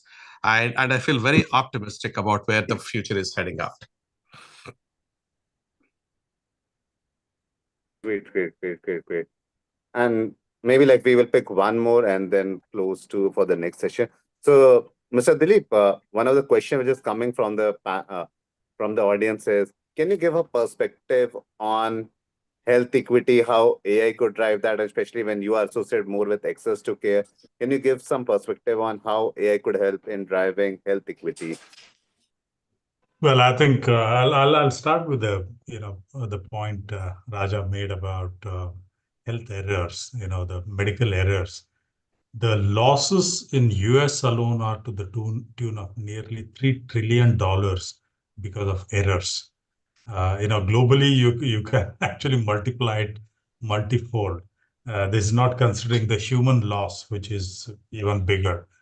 So health equity is something, where we believe AI is going to bring in this kind of access to all the regions where we don't have it presently access. Affordability was one piece. Affordability can be achieved only through early diagnosis and early treatment. I think it's not about making your equipment cheaper, making your the solution cheaper, but making your treatment move from a later point to an earlier point. And here is where I think, I'm seeing a huge focus moving towards almost all the, United Nations pushing towards early screening of non-communicable diseases as well as communicable diseases. Breast cancer, for example, the number of deaths that occur in India today is much higher than the other countries, though the number of cases are far, far lower. The challenge is most of the cases get caught very late stage, and catching them early through technology. There's a new technology that we are talking about. Can this be detected through thermal imaging? Can TB be detected through AI screening? Can other cancers be done through screening at a regular intervals? These are going to be something which will improve healthcare access in all these countries. And what is going to be most impactful is it will not require the expert to be next to a patient everywhere. I think experts can make a decision from anywhere. We are seeing these services being created by utilizing AI as a decision maker. I can give one example. Very recently, there was a hospital which was trying to really do a bone marrow transplant, and they had a certain early screening scans which were done on the patient, but radiologists did not catch, but AI caught cardiac issues with the patient. And the patient had to go through some preliminary testing as well as treatment before he went for a bone marrow transplant. And this is an example that you can see what a clinician may not catch sometimes can be caught by AI. And that will help in terms of bringing better equity to health. Great, great, great, great, great. Like what I hear, like, hey, physician need not to be next to you, and sometimes the quality may be better so that even a new physician may be working like an expert physician. Yeah. Great. So I think we all had like great time, great perspectives from our esteemed panelists. We thank our panelists for sharing their valuable insights on how transformative role of AI could impact the healthcare. Thank you, Dilip, Mr. Dilip, Mr. Raja, Ms. Divya, Mr. Srinivas. It's clear that innovation, collaboration, patient-centric approach, looking healthcare from all the different perspectives, whether it be access, point of care, preventive care, financing, they are key to shape the future of this vital sector where we end up impacting the most important point of life, which is the health. Let's keep these discussions coming forward in, say, smaller groups and different networking sessions. Maybe like there may be people who would like to reach out to you with more questions, so we will circulate with you. Maybe people would like to have more connections, so we will make those connections happen so that we keep this discussion, keep moving forward, so that as a group we are truly making a difference in healthcare delivery and outcome. Thank you all for being part of this meaningful conversation and having a great set of perspective. Thank you all. Let's give a round of applause for our entire panel. Thank you, everyone. Thank you. Thank you. Excellent. Bye-bye. Thank you. Thank you, Bye-bye. Sadeep. Thank you, panelists. Thank you. Thank you. A specific conversation can do wonders. Trust me, there are so many questions in the Q&A. Panelists, if you get like few minutes, post the conversation. If you can take out, just answer those questions because we couldn't take them. It would be an honor to at least answer those questions which people have put in, because otherwise they might be disheartened. So if you can spare a few minutes. Sure. But it was a fabulous conversation, very insightful. Your insights and expertise provided a comprehensive understanding of the current trends and the future possibilities. We also discussed about challenges, which was very interesting again.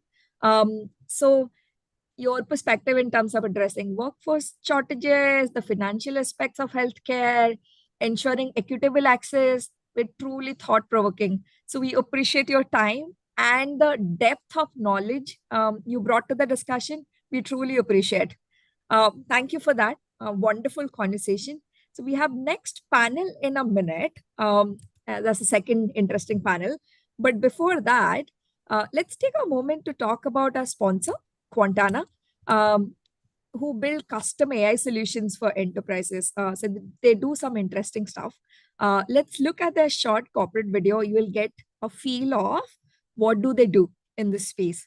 Team, if you can play Quantana's corporate video.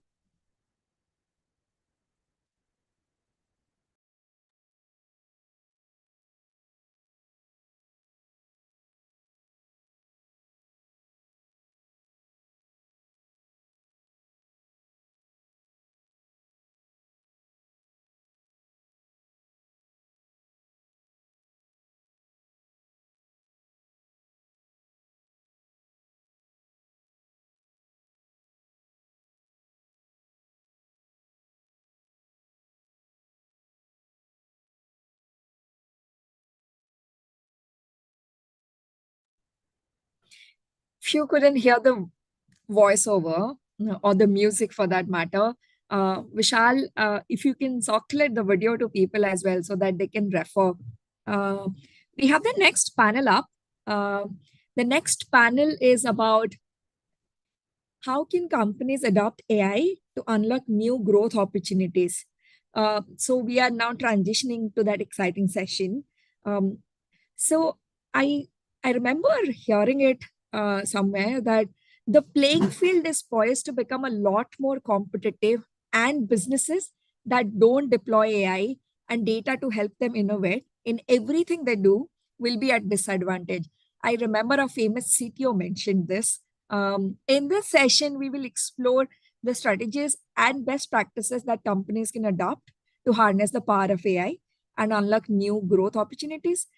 So we have the next panel coming in. Rinku Stefan, who would be the moderator for this panel. Rinku is currently a senior product manager with Microsoft, and she is going to hold this panel together. Please join me in welcoming our esteemed speaker for this session and the moderator. Rinku, over to you. Thank you, Utkalika. Hey, hi, everyone. Thank you for joining the session.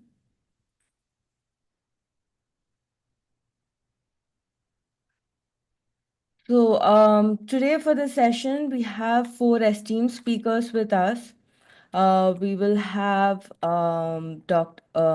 Shri D. Sridhar Babu, we'll have Dilip Mansuli, I'm so sorry. Yeah. So today we'll have Mr. Jerry Gupta, Soumya Sitaram, Subramaniam Kasiba join us for this session. So while we wait for the speakers to be added to the sessions, let's just give a minute.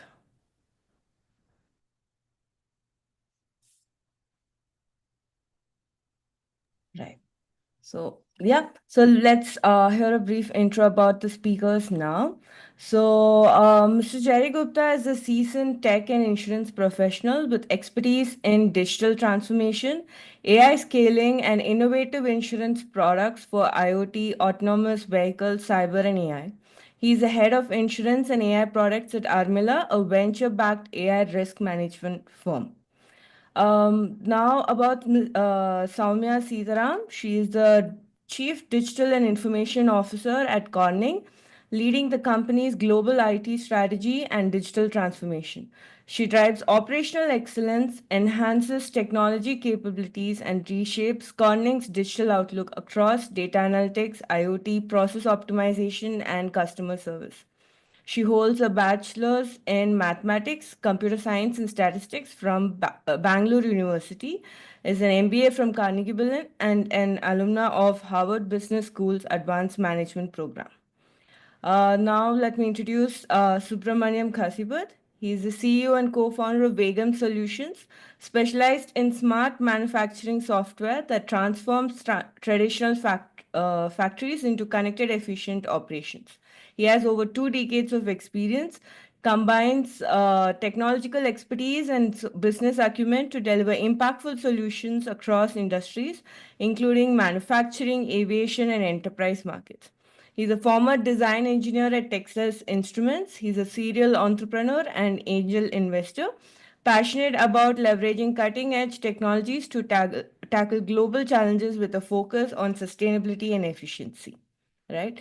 So once again, welcome to all the panelists. Let's kick off the discussion with the first question or the first topic for discussion.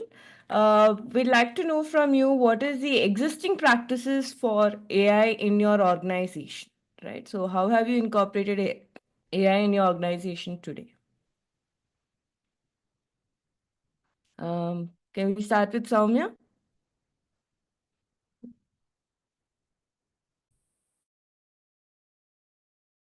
Can you hear me, Rinku?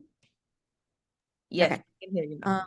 First of all, good morning, good afternoon, good evening, everyone. Really honored to be part of this panel. So I think there are 2 plays that we're doing for AI at Corning. I call it playing offense and defense. So we're looking at opportunities to use AI to help with productivity, efficiency, as well as opportunities for new growth. But we're also playing defense in terms of trying to manage the risk, trying to ensure we have IP protection, and making sure that we provide ethical AI to the company. So there are efforts on both fronts. There is a lot of opportunities and ideas and use cases, that we can look towards driving productivity for the company. But on the defensive side, we have actually set up a AI ML governance council. We have corporate policies that we have implemented on the appropriate use of AI. We've also hosted our own internal Corning GPT, which is an AI model which is on our private cloud and infused with Corning data, but is no longer connected to the internet. So these are just some efforts we have done to set the foundations for unlocking the value from AI of the company.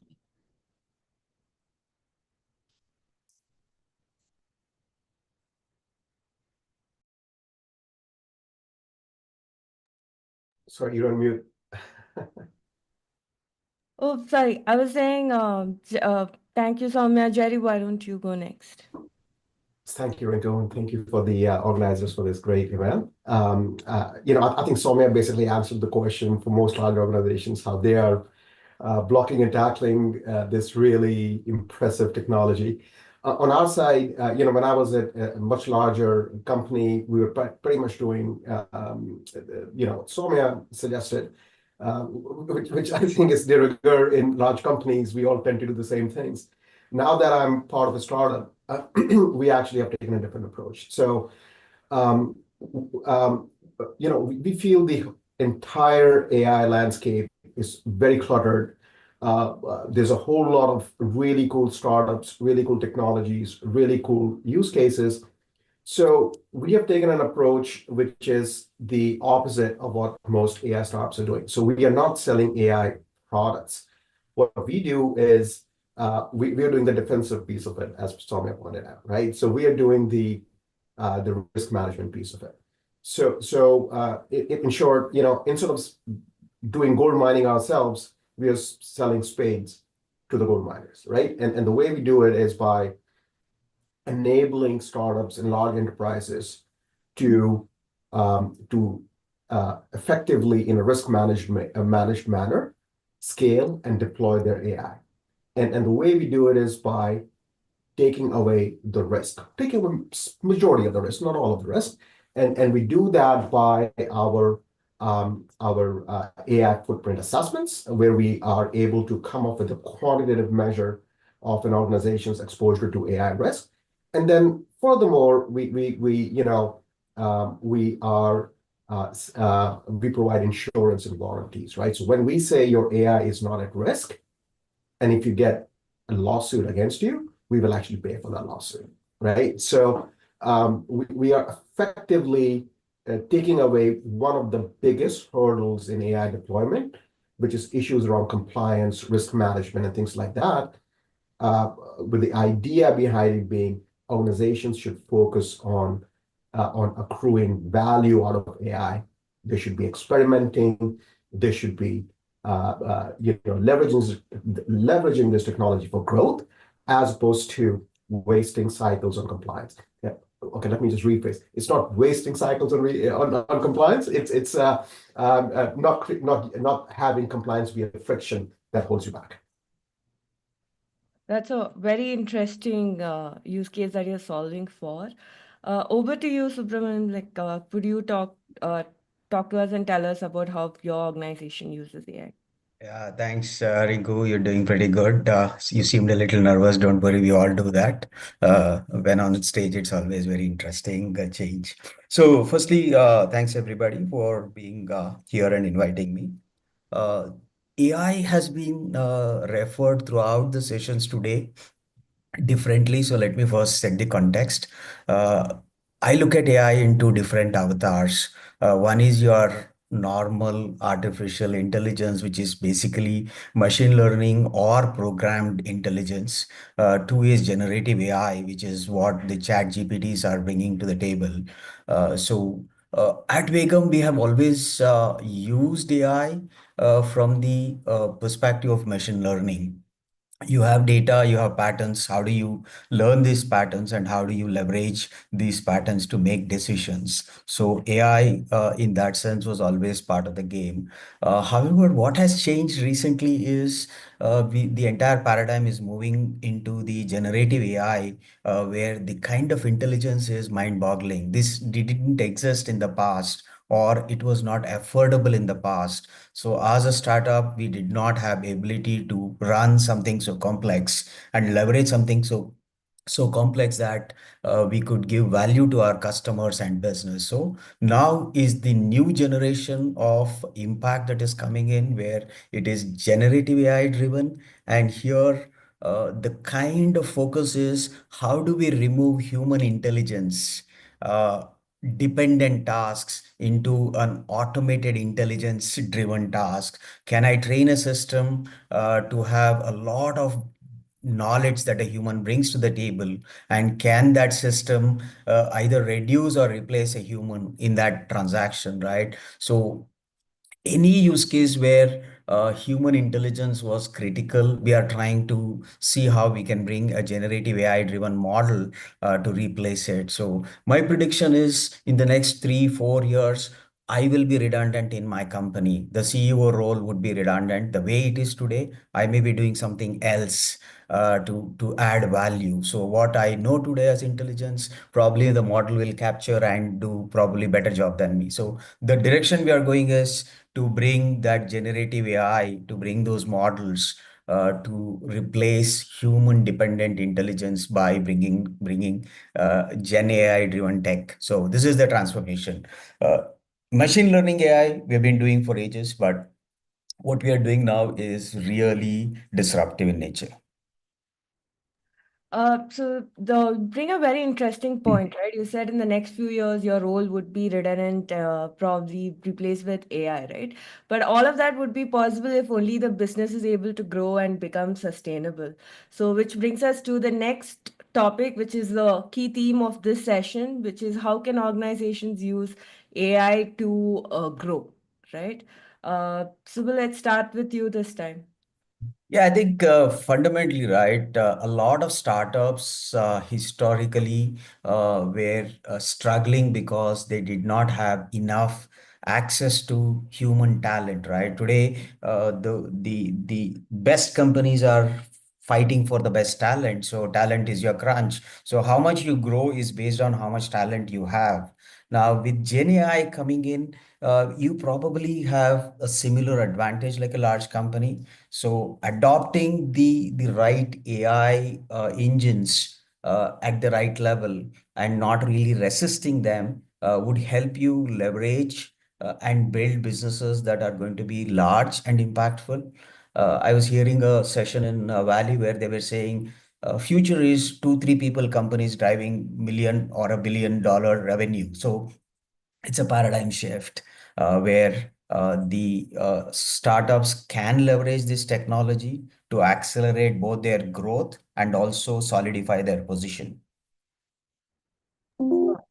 Got it. Thank you. Jerry, would you like to go next on this same question? I apologize, I forgot what the question was. The question was, how can organization make use of AI to grow in order to be sustainable as well in the future? Well, I think the answer depends on where you are in your AI journey. It depends on what the size of your company is, right? If you are a large company like Saumia's, then you have to start with the blocking and tackling first, right? You have to figure out what are your strategic priorities. Out of the strategic priorities, which use cases that leverage AI can be prioritized? How can we get the data? How can we manage the risk? And then how do we figure out the talent, resources, all of those things and all, right? If you're a smaller company, I think the answer is similar to what Subramaniam said, right? Which is, Sam Altman is on record saying that the next billion-dollar company is going to be a 1% company, right? Maybe 3% company. So I think if you're a startup, you have a much broader canvas to work with. But the problem also is you're also competing with a lot of companies which have a broad canvas, right? I mean, if you go to any event in New York or Boston or Silicon Valley, every company is AI company now, right? And I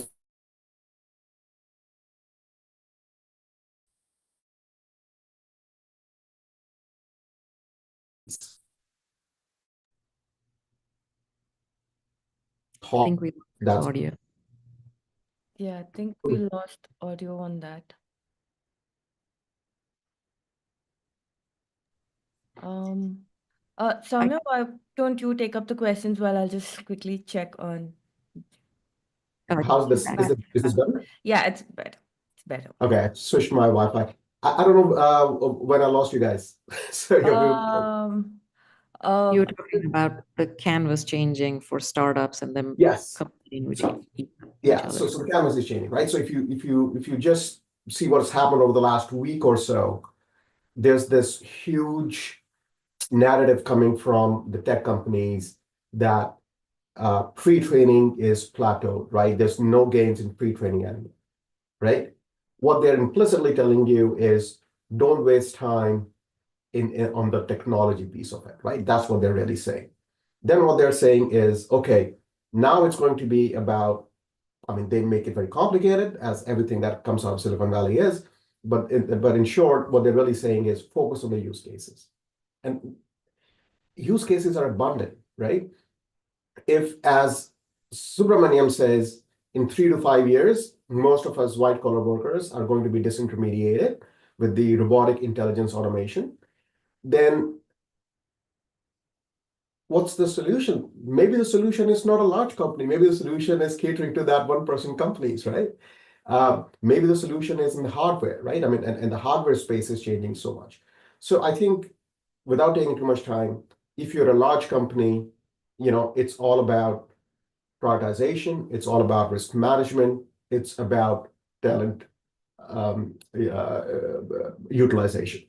If you're a smaller company, it is about finding a niche. If you have a broad target, you're most likely going to fail. Find one extremely small niche and then target that. If that succeeds, go adjacent, go vertical, whatever you want to do, but narrow and routine should be the focus.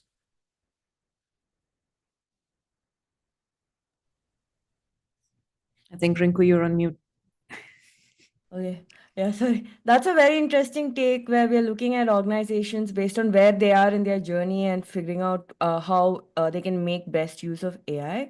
Samya, I would love to hear your point of view on this. Yeah, I think Jerry covered it well. We're a large company, have been around for 173 years.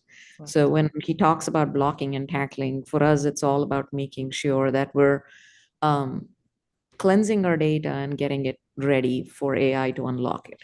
So that's a big thing.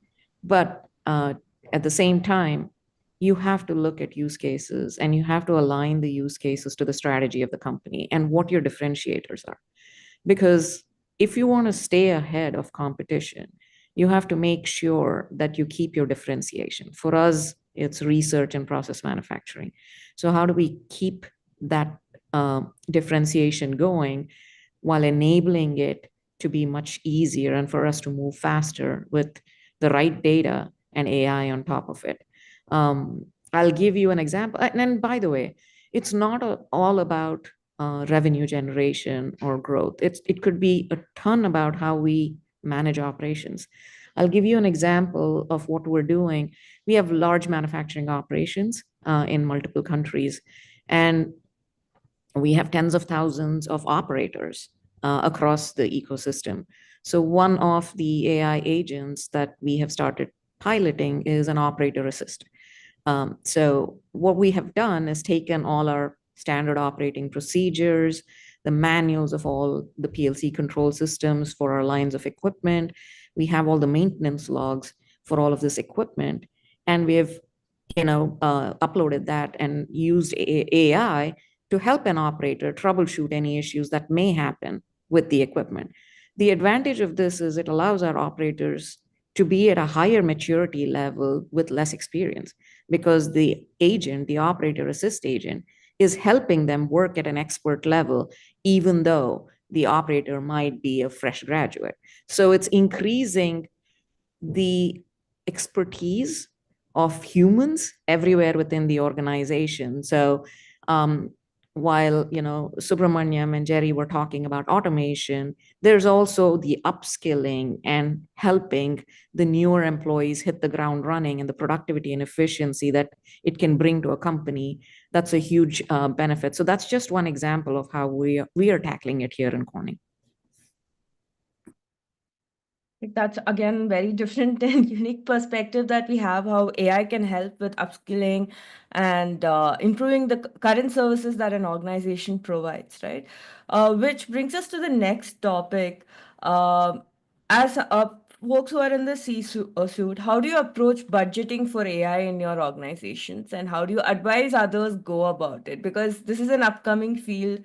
It carries its own pros and cons. We just discussed the pros of it. So how do you go about budgeting for it? Yeah, I could start. It's no different than when you budget for any investment. You have to have a return on investment, and that should be based on the focus areas and the use cases. But there is initial enablement in investment. So we have done that over the last 2 years. But instead of going and justifying budget, you create budget. And that's something that we have tried to do. Look at efficiencies, create funding for yourself. And that's how we've been able to actually bring in the Corning GPT AI platform. We've built an AI COE that's in early stages of maturity. And now we're looking at the talent piece of it. The other thing too is there's not going to be enough talent for every company, and they're going to be in high demand. So we are also looking at upskilling our employees to play the right roles in it. Our firm conviction is that honestly, the returns are going to be so spectacular that it'll become a no-brainer once you have gone through the initial, I'd say, maturing stage. So we put in seed funding. I allocated it within my budget over 2022 and 2023. In 2024, we've already seen return on investments on certain AI use cases, which allow us to make it part of the budget much more easily going forward. Okay. Thank you, Soumya, for your view. Subbu, would you like to go next? Yeah, I think this is a very interesting question. So, budgeting is very contextual based on the industry size, the goals the organization has, and how the market is panning out for you. So, let me give you an example. I was reading about Freshdesk's CEO, Girish Mathrubhumi, who's kind of a star figure for a lot of SaaS companies, right? He quit as a CEO, became a chairman, and I heard that he's actually going back and looking at how he could transform the organization using Gen AI. So it is an investment of epic proportions. No budget can quantify or qualify that kind of an investment from an organization where the main visionary or the CEO is actually taking a step at it in a very different side, right? So, and I heard that from many startups that I'm encountering where it's not a small change. It's a sea change. You want to capture it, you have to ride it. If you have to ride it, you have to be all in. A lot of times, we look at the business from today's context, right? Before internet, if somebody said, hey, I will open a shop with a warehouse only, no front end, nothing, people would laugh at you, right? The context did not make sense. Once internet came in, the entire revolution of I can order where I am, I can get delivered where I am, I can track where I am, so things change. So my perspective is budgeting for AI should be the topmost priority of the organizations which are in that sector today, where they will get impacted. You should put everything in and go forward trying to adopt it. Of course, you cannot kill yourself, so you need to balance it out. However, I'm seeing a lot of large successful startups actually taking a big leap into that direction because the tsunami is coming. Got it. Thank you for your view, Subbu. Jerry, do you have any? I mean, it would be great to hear from you. Yeah, I think both Subbu and Soumya sort of covered, the startup and the large company space. So the only thing I would add is some heuristics, if that's helpful, right? I mean, in terms of the templates companies use, I think it's covered. What we are seeing is, used to be the heuristic before the LLMs used to be, it takes about 3.5-person team about 6 months to build a model, right? Idea to deployment, right? And the blended average cost in the United States was about $800,000, $900,000, right? A blended average, fully loaded cost. That excludes the data, that excludes the infrastructure, that excludes the compute, right? With the newer models, with the Gen LLM type models, it's becoming more of a model as a service kind of a thing, right? So for a lot of situations, you are using, obviously, Dow has built its own GPT, so it doesn't apply to them. Most medium organizations and even large organizations are using some foundation model with a wrapper, and they're consuming that as a service. And so now you have to be careful about, am I getting sucked into a cost center or getting sucked into paying something which I don't fully understand, because the token costs or cost per consumption of AI is almost exponential, right? It looks really easy, it looks really cheap when you say, hey, for every 1,000 tokens, it's only 5 cents. 1,000 tokens is 3/4 of a page. It's nothing. So I think organizations need to be really aware of what their needs are. And like any tool, like any technology, there needs to be a prioritization in terms of deployment, right? If you give a gun to everybody, you're not going to get a good result, right? And so even with GPT, what we see in my previous organizations was we had analysts getting access to it and using GPT for frivolous purposes, right? Responding to emails, all of those things, which was not needed for them. I mean, in the end, they're actually degrading their own skills by doing that. But you have a unnecessary utilization of a critical resource, which has a huge financial impact on the company. And I will submit to you one controversial point, which is a lot of companies actually don't track their costs well. Some of the large companies have really good management processes, management controls, but most companies, they are not adequately budgeting their maintenance costs. They are not adequately budgeting their data management costs. They are not adequately managing or understanding their compute costs. I have not seen a company to date, and I consult with a lot of companies. I've not seen a single company as of today that can assign a compute cost per model, right? It's all aggregate, and these, okay, we'll allocate it based on number of users, stuff like that. It doesn't quite work like that. So, Okay. So I think that's a good heuristic indeed to approach, at least in the starting, and then figure out the ROI like Samya mentioned and go ahead, right? So far in the sessions, we've looked at the current uses of AI, what are the growth opportunities that organizations have, how can they approach it from a budgeting perspective. Next, we'd love to hear from you about the risk that companies should be aware before they get started on their AI journey. So, Jerry, would you like to go first on this topic? I love this topic. I can spend the entire day talking about riskless AI, right? So, listen, I am in a risk management company, so it is my business to scare people. So clearly, I'm not biased here, but I think the risks of AI are real, right? I mean, the potential of AI is immense, as Somi already pointed out, and Subbu also mentioned, right? The next billion-dollar company is going to be a 1 to 3% company. I think that's a reality that's going to happen in the next 3, 4, 5 years. But I think the risks are tremendous, and people talk about the bias risks, and every model is biased. I've not seen a model that's not biased. It's just a question of what's your bias tolerance is. Privacy concerns, every model will leak some private, not every model, but most model at some point of time will leak some private data, especially in a chatbot environment. Things are getting better, but we are still seeing about 1 to 1.5% leakage rate, which is pretty significant if you are a large company with a lot of IP.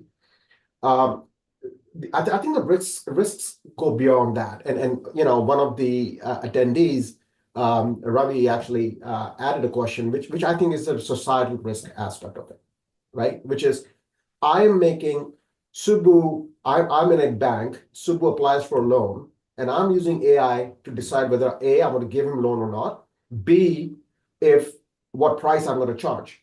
And the model is not transparent. So I don't know why I'm charging more for Subbu or why I'm denying him the loan. And let's say he was going to use that loan to buy a house in an area which has good schools. So in the United States, you go to school it's by your neighborhood, right? So unless you're going to a private school. And so I deny him a loan. Now he's not able to go to a good neighborhood. This is going to have a generational impact because his kids are not going to be able to go to a good school. So the societal impact of AI is tremendous, which we as human beings, I don't think we are paying adequate attention to. The other thing is we are potentially facing a situation, and Eric Bjornson at Stanford has done a lot of work on this, and McAfee at MIT. They have a book on it, and the book is escaping my mind right now. But imagine where you have created intelligent automation, robotic intelligence automation systems, or agentic AI as they're called, and they are doing the work of your entry-level person. If entry-level person's work is done by RIA or agentic AI, then you're not going to hire entry-level people. If you don't hire entry-level people, how do they become experienced? So we are creating this vicious cycle potentially. I'm sure we human beings are resilient. I'm sure we'll find a way to fix this problem. But at least in the short term, I think there's some friction with the use of AI that, it seems there's a little bit of a conflict that we can foresee in the near future. Got it. Sure. Subbu, would you like to go on talk about this topic next? I think some of us are blinded. We see positive everywhere. So probably Jerry will never hire me in his company for sure, with the kind of structure I bring in, right? So the way I see is everything is an opportunity in the making, right? Risk is an opportunity here. I deal with large enterprise customers. They'll kick me out the moment I say I'm bringing AI because they're so scared. They don't know the unknown sitting behind, and they're very uncomfortable with dealing with an unknown. So it's a risk. It's a huge risk that you carry, but that also brings in an opportunity. If you can bring in things that that are differentiated, that are able to show that the risk is mitigated and you are able to bring the value, you are sitting on a gold mine of opportunity. So AI has its own share of challenges and risks. Like Jerry explained, there's a lot of complexity, leakage of information, but the fun part is companies are coming up with tech that is solving that. Today, NVIDIA is giving you Gen AI model, which is a small model on a device. You're talking about AI sitting on my device, in my control, in my firewall, in my protection. So I believe the risk what we are seeing is actually a tremendous opportunity for some of the startups to figure out how do they mitigate this as a service, as a solution. While for a bunch of other startups like us, it's an opportunity to differentiate and offer value to customers, leveraging the underlying potential this technology brings in. So I see risks as opportunities, and I agree with Jerry. There are enough of them, landmines sitting there, and like to navigate them very carefully. Yeah. Thanks for your view, Subbu. Soumya, from a large organization perspective, what are the risks that you see with adopting AI?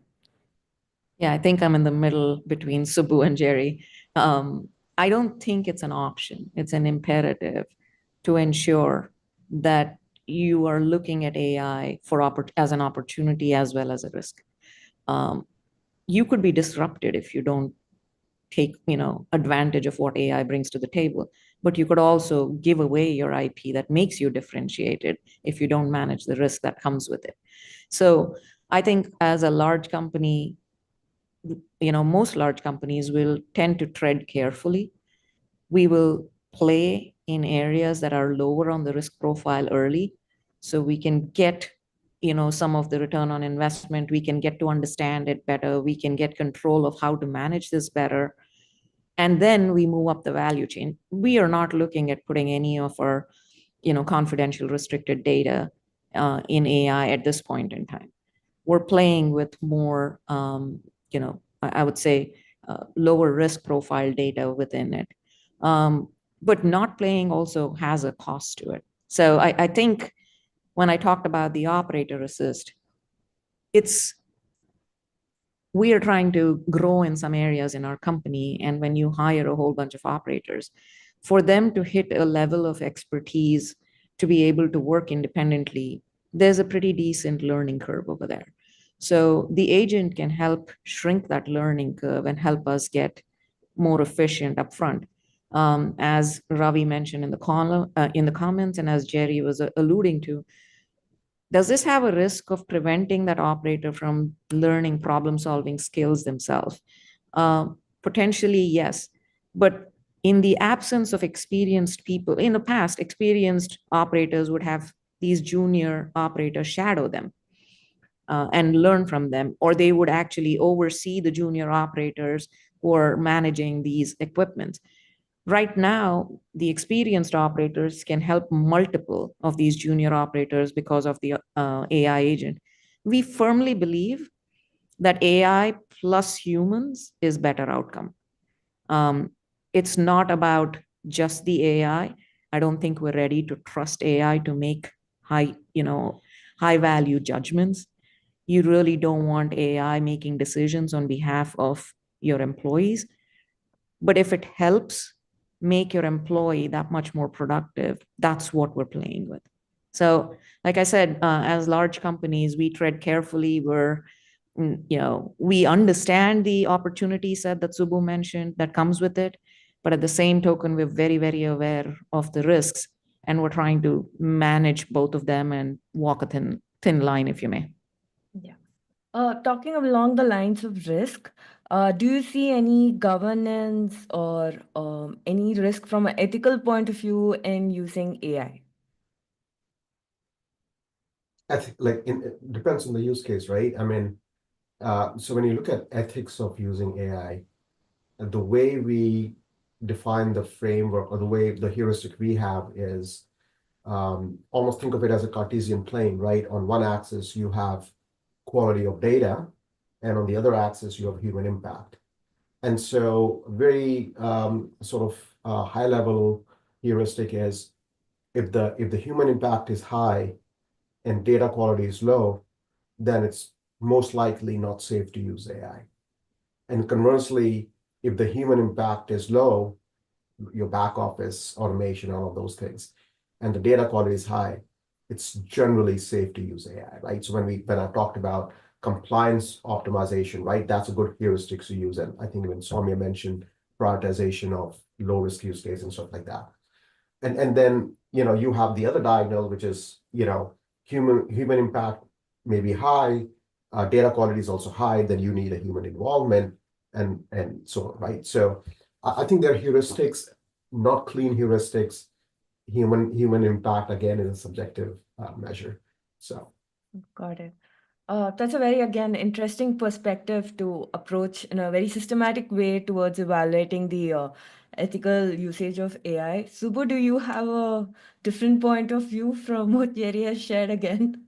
No, I think for a small company like ours as a startup, right, we would follow the leaders when it comes to some of these aspects which we are not in a position today to drive. So, what are the ethical aspects to be looked at? How do we structure ourselves? So, most of us look for regulations and leaders to drive us in some of these areas. They will evolve, they will change. I work a lot in Europe, and Europe is a land of regulation. So I see every day new regulation, and it's a never-ending process. So we will go through this evolution. We will be part of it. There will be ethical issues, and I'm sure there will be ethical implications. Like Soumya said, the model between fully digital to human-assisted digital variations will come in. So it is a landmine. Ethics is a landmine. It's an issue that need to be looked at.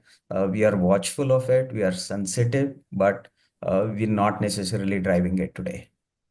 Got it. Thank you for your interesting views. We have one Q&A from the audience. It's a very interesting question. Let me read it out.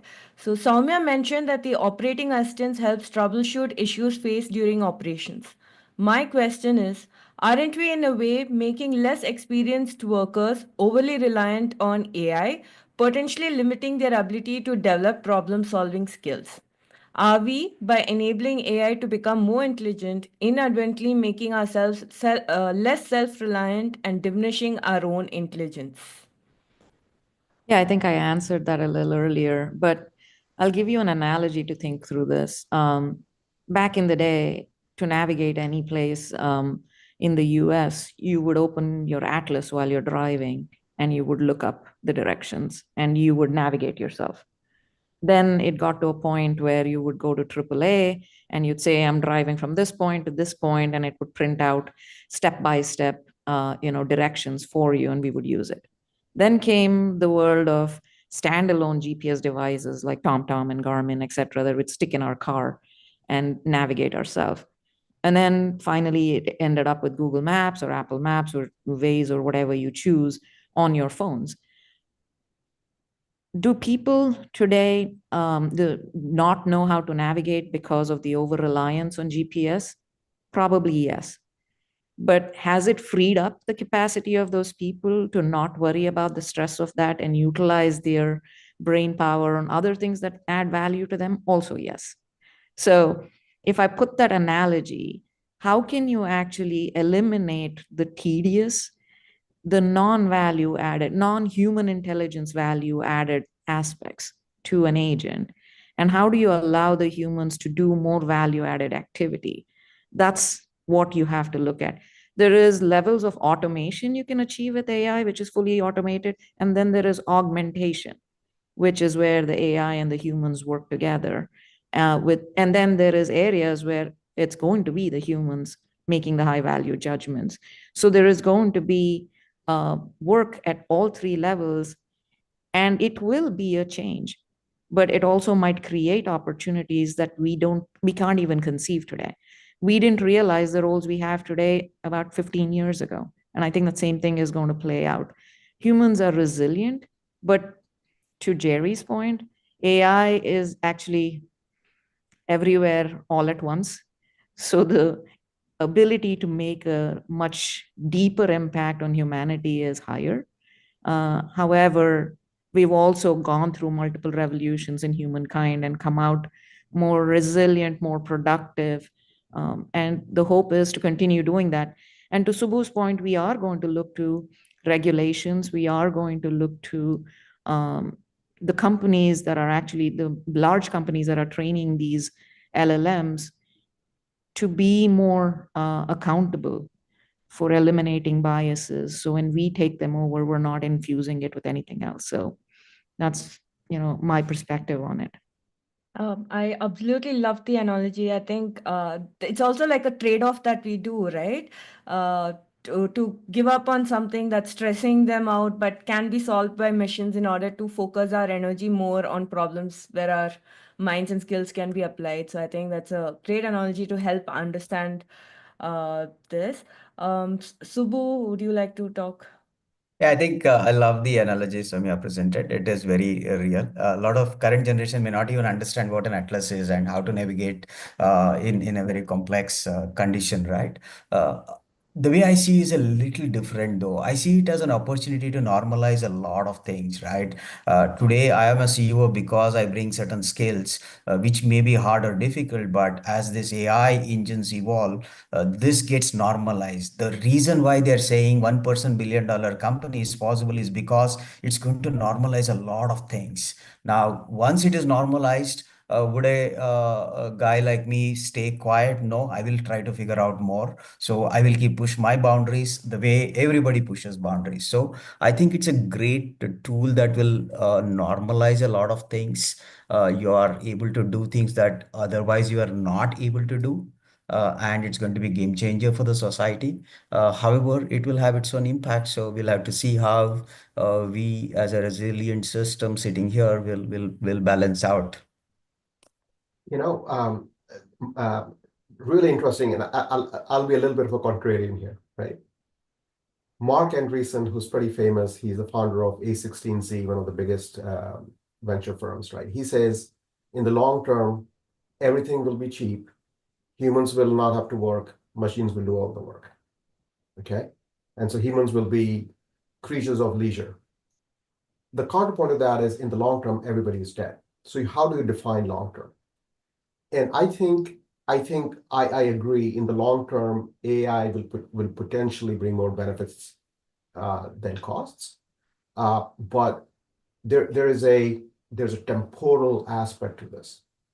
There's a very real danger that you will have a sort of the donut middle of a group of people, potentially between the ages of 40 and 60, whose capacity to learn new skills, adopt, leverage new skills gets diminished, right, as you get older.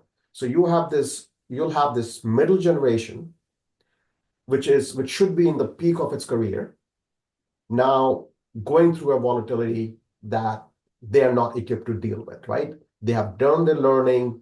It takes a long time to learn new skills, and your adaptability goes down as you grow older. So I think that's where the real risk is, right? Which is, it's not what's going to happen in 25 years, 30 years. I think the real risk is what's going to happen in the next 5 to 10 to 15 years, where you are creating these programs to reskill, upskill, and all of those things. And how do you deploy that for that generation, that sort of middle generation, which is past its learning age? And I don't want to use that word past its learning age, but you know what I mean, right? Which is, at a certain age, you want to be optimizing your learning as opposed to learning new things. So it's past that learning age, but not quite in retirement age. So I think that's in my view, the $1 million question. Got it. Trillion-dollar question. Yeah, that's a lot of weightage for that question. Thank you so much for your view, Jerry. So there is one more question that has come up, right? In terms of application of AI, what are the potential risk AI poses in terms of reinforcing societal inequalities, and what framework should be implemented to safeguard against these threats? Since the question mentions frameworks, and I've been hearing a lot of heuristics from Jerry, I would love to hear from you. Yeah, so So EU AI Act, I think is sort of I would say the baseline regulation with us, right? So it categorizes AI into unacceptable, high, and acceptable or low risk. And in the unacceptable category, it has things which are biometric, right? So anything in a public domain can identify you, private information, things of that nature. And very importantly, it's also focused on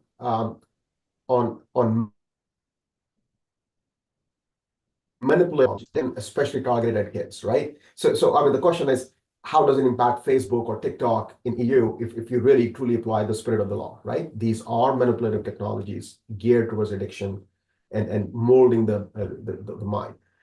The frameworks are simple in my mind, and I already mentioned the framework, right? Which is understand the quality of your capabilities, data infrastructure, and the human impact. That's where it starts.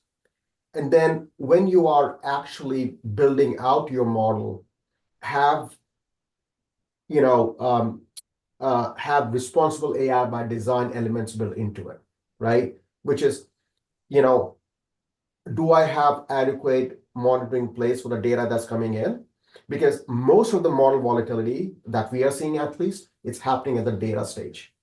What we are seeing is because there's such volatility in the macro environment right now, the data distributions that are feeding into the operational models are changing, right? So as a first step, you should be you should be watching the distributions. Is my curve flattening? Is it getting more narrow? If it's flattening, then I should expect more volatility because the standard deviations that went into my model to model out the edge cases probably don't apply anymore in my model. It's difficult to do real-time monitoring, as you know, in AI, but you should be doing sufficient amount of periodic monitoring to say, okay, the results that I hoped, am I achieving those? Is my model performing in the same or similar way within the risk tolerant bands of be it accuracy, be it false negative, whatever it is that I had stipulated?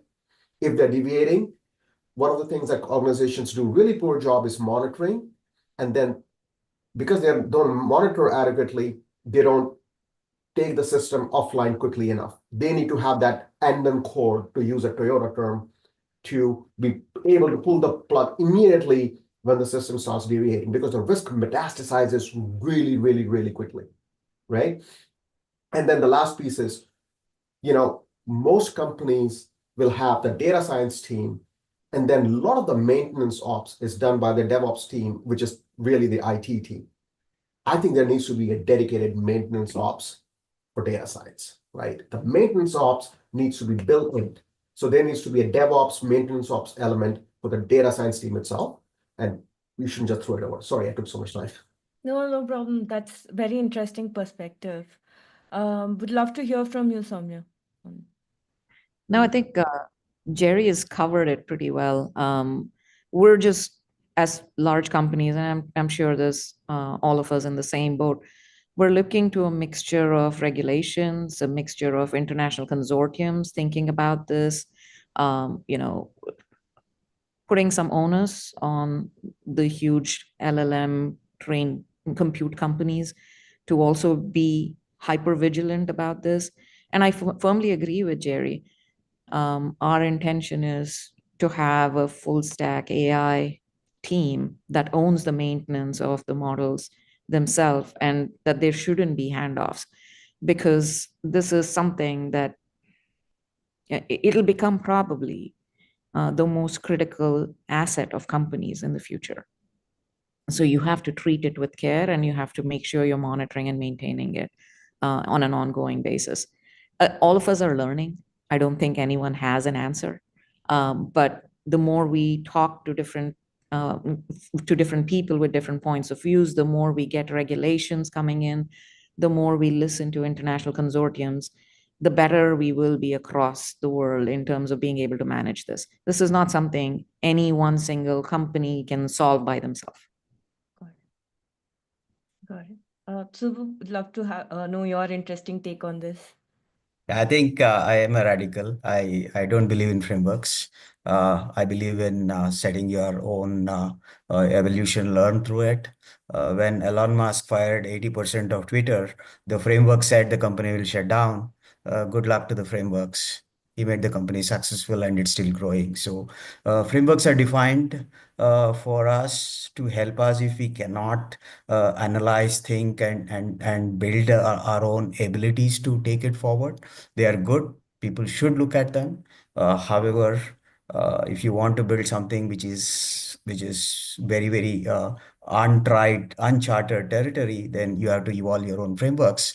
Nothing out there matters to you. So I believe that companies that are startups that are going to make a mark in this space will build their own frameworks and will probably set the benchmarks for the future generations. So actually, we have another interesting question, and I think it's a great question to close this session as well with, right? Let me read out the question first.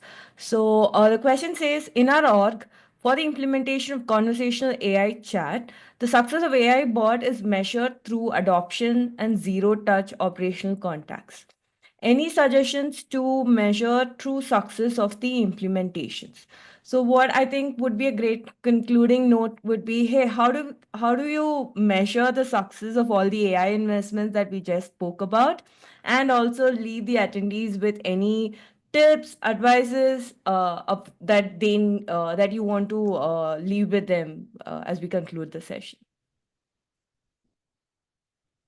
Who would like to go first? Jerry? Yes, go ahead. No, I think Soumya is probably better suited to address it because, again, I'm in a startup now, so we have a different sort of set of metrics. So I was actually at a conference a couple of weeks ago, and one of the panelists said they don't have granular visibility into tracking the ROI of each project.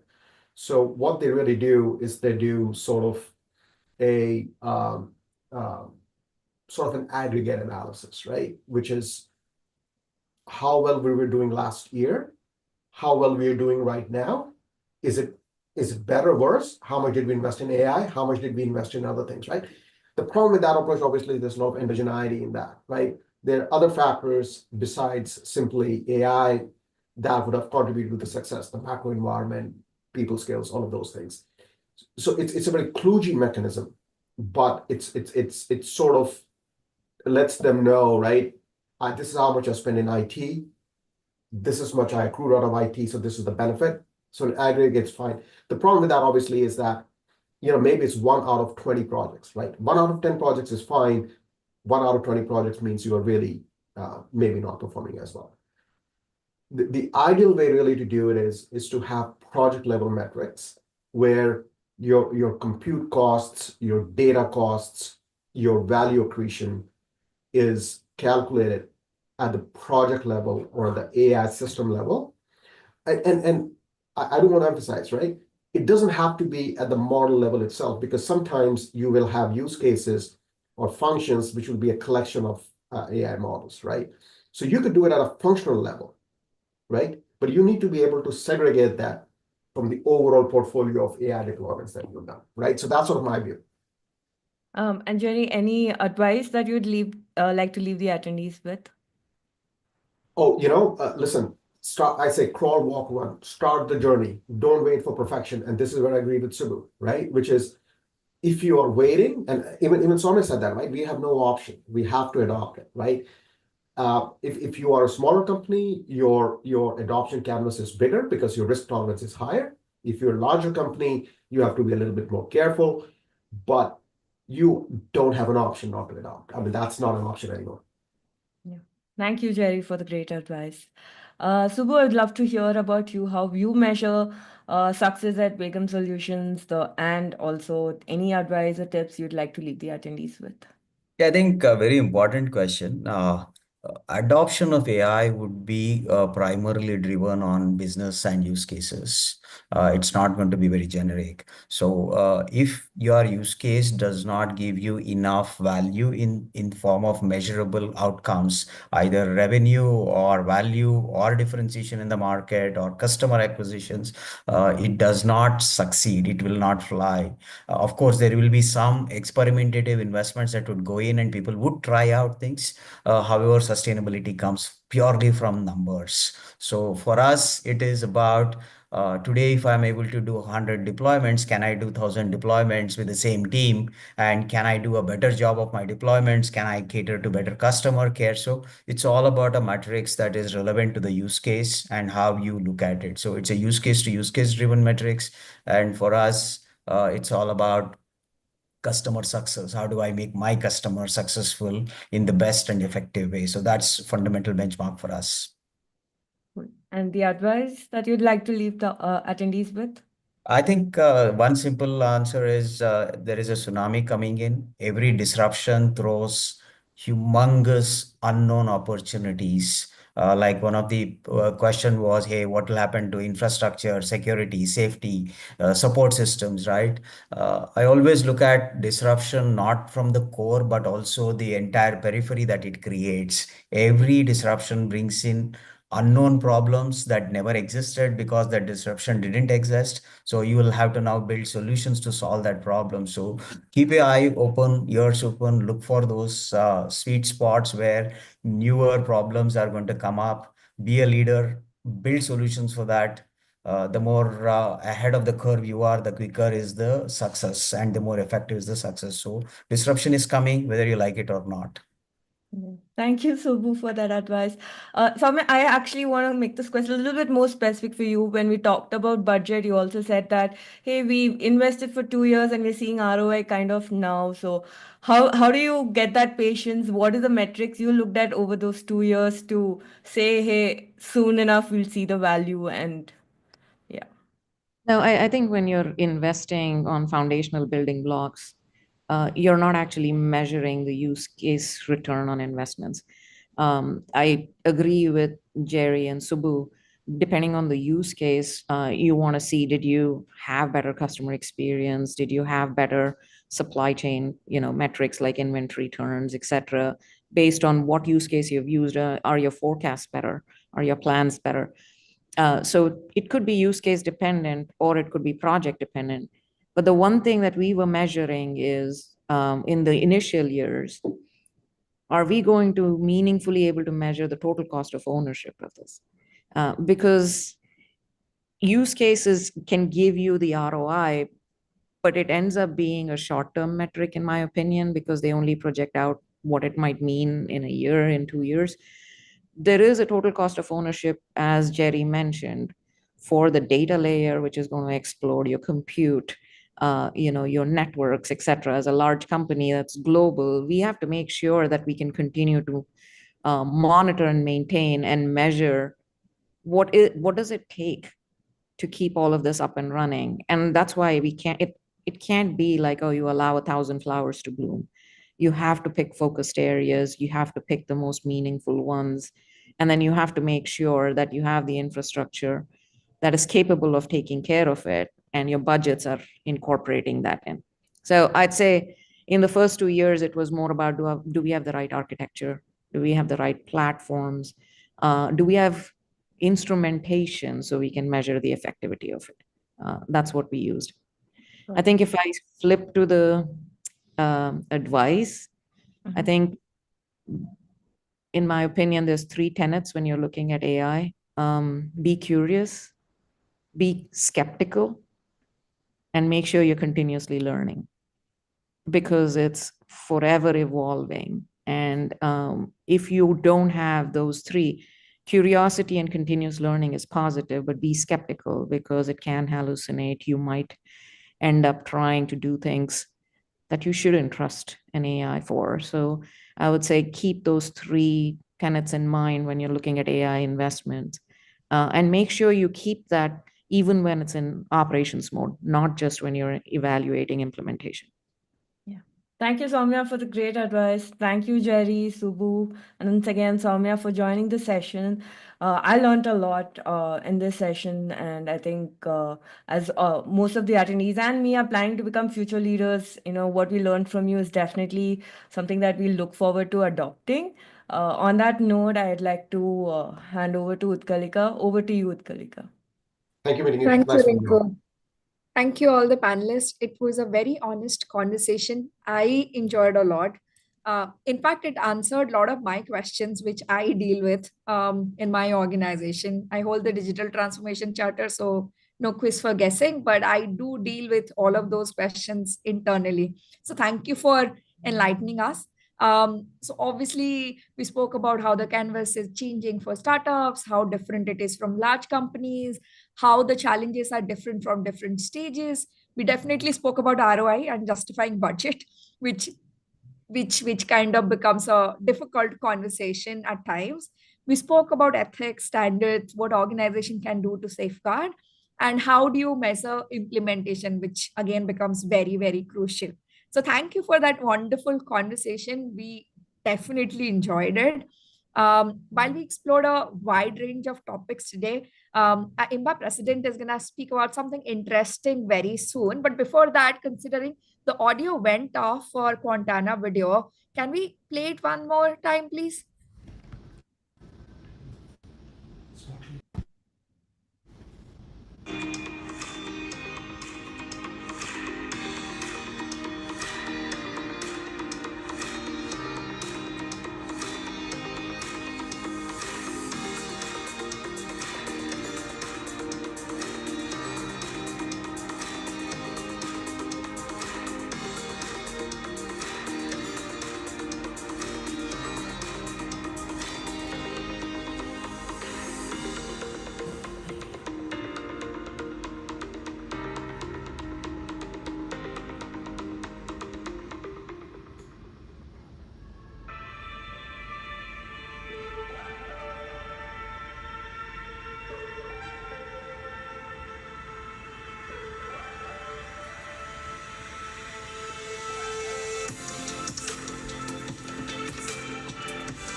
Thank you for playing that.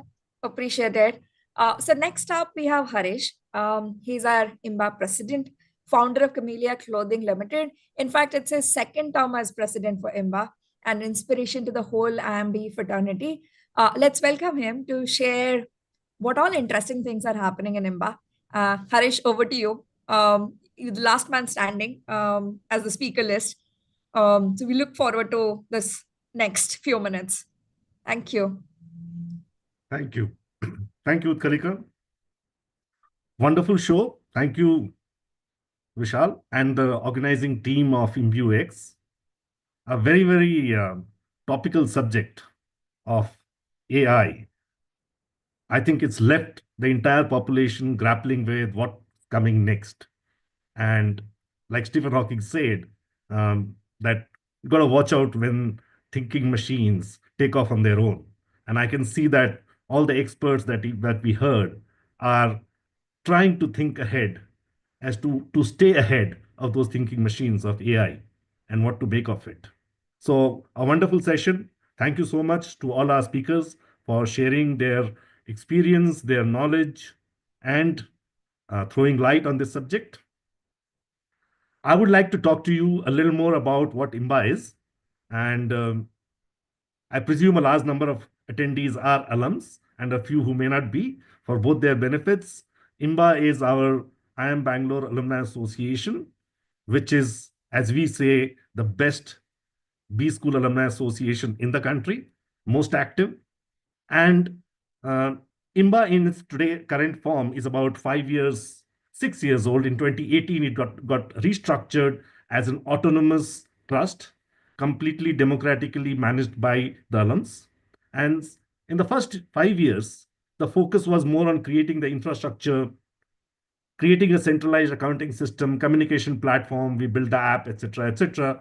And since earlier this year, when the new elections have taken place, new office bearers have come into place, our focus has moved to enabling chapters and activities. So as you can see, we are currently 13 chapters strong, going to add 3 more chapters very shortly within the next couple of weeks. And each of the chapters is organizing multiple activities in their areas, also accessible to all the alumni at large. So IIMBA is truly going down to chapters. Chapters is what IIMBA is. Today's event, for instance, is hosted by Hyderabad chapter and co-hosted by Dubai chapter, who we hope will be conducting the next IIMBueX sooner or later. IIMBueX itself, incidentally, is the online avatar of our thought leadership conclave, which is IIMBue, which we held in 2015, 16, 18, and 19. I'm very glad to share that the IIMBue is making a comeback in 2025. So we are going to have the next IIMBue physical one once again in Bangalore on August 2nd and 3rd in 2025. So mark those dates and be around, come over. IIMBA, of course, is conducting, chapters are conducting many more activities. You will hear more about them through the newsletter, milestones. You would have seen the November edition. The December edition will come out soon, and it will tell you more about what IIMBA is planning. On that note, I would once again congratulate the IIMBueX team, and thank you, Hyderabad. Thank you, Dubai. And over to you. Thank you, Harish, for taking us through all the interesting initiatives which IIMBA has taken up. Thank you for your commitment and keeping us connected and engaged. Your leadership and dedication are truly inspiring, and it's wonderful to see the positive impact these efforts are having. Thank you very much. So, Shri D. Sridhar Babu, our Honorable Minister for Information Technology, Electronics and Communication in the Government of Telangana, couldn't join us today due to some unforeseeable situation in his personal space. So we apologize from the team. If you're till now with us, thank you for being an amazing audience. You're almost at the end of the event. I would like to call Vamsi Panjala, the co-convener of IIMBueX, for the vote of the thanks. Vamsi. Hello, everyone. As we come to the end of this incredible event, I would like to express my heartfelt gratitude to everyone who made IIMBueX a roaring success. First, a big thank you to our esteemed speakers and panelists, Dr. Shailesh Kumar, Utanka Sharma, Dilip Mangsuli, Divya Gupta, Raja Rajamannar, Srinivas Iyengar, Subramaniam Kasibhat, Soumya Sitaram, Mr. Jari Gupta, Harish Mittal, the president of IIMBA, Utanka Sharma, head of alumni relations, and a big thank you to our esteemed sponsors, Quantana, AI technology partner, Consent Healthcare Tech Partner, and Aidways Healthcare Tech Partner. Without your support, this event couldn't have become a bigger success like this. And the IIMBueX team across Hyderabad chapter and UAE chapter, Utkalika Mohanty, the MC of the event, Swadeep Singh, the panel moderator, Rinku Stephen, panel moderator, Shobha Moni, the IIMBA director of Dubai chapter, Tony Tampan, Hyderabad chapter director, Mr. Jilani, Deepu Chandran, Alap Ghosh, Ashish Gokhale, Chaitanya Naga, Prashant Bairi, Rinku Stephen, Kannan, Sirisha, Srikala Andrews, Udayan, Naresh, and Shivdeep. Thank you so much for your support. And Quantana team, Vishal Kumar, the convener of IIMBueX and CEO of Quantana, and the operations team, Funny, Triyek, Swarna Tejaswi, and Sabila. Your hard work behind the scenes ensured a seamless experience for all of us. A special mention to Ms. Preeti of Gamberg and Krishna Shah of Microsoft. And lastly, the AI tools, ChatGPT, Canva AI, and Enlighten AI. Without your support, this wouldn't have come this far. Thank you. Thank you, Vamsi, for thanking the tool. Appreciate it. Finally, I would like to thank the audience. Thank you for your active participation, your thought-provoking questions, and enthusiasm throughout the event. As we close, let's take the ideas and learnings forward and continue to innovate, inspire, and lead in the era of AI. Thank you, and we look forward to your active participation in future editions of IIMBueX.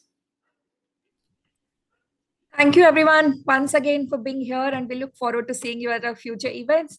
As Amit Ray once said, as more and more artificial intelligence is entering into the world, more and more human intelligence would be required, must enter into leadership.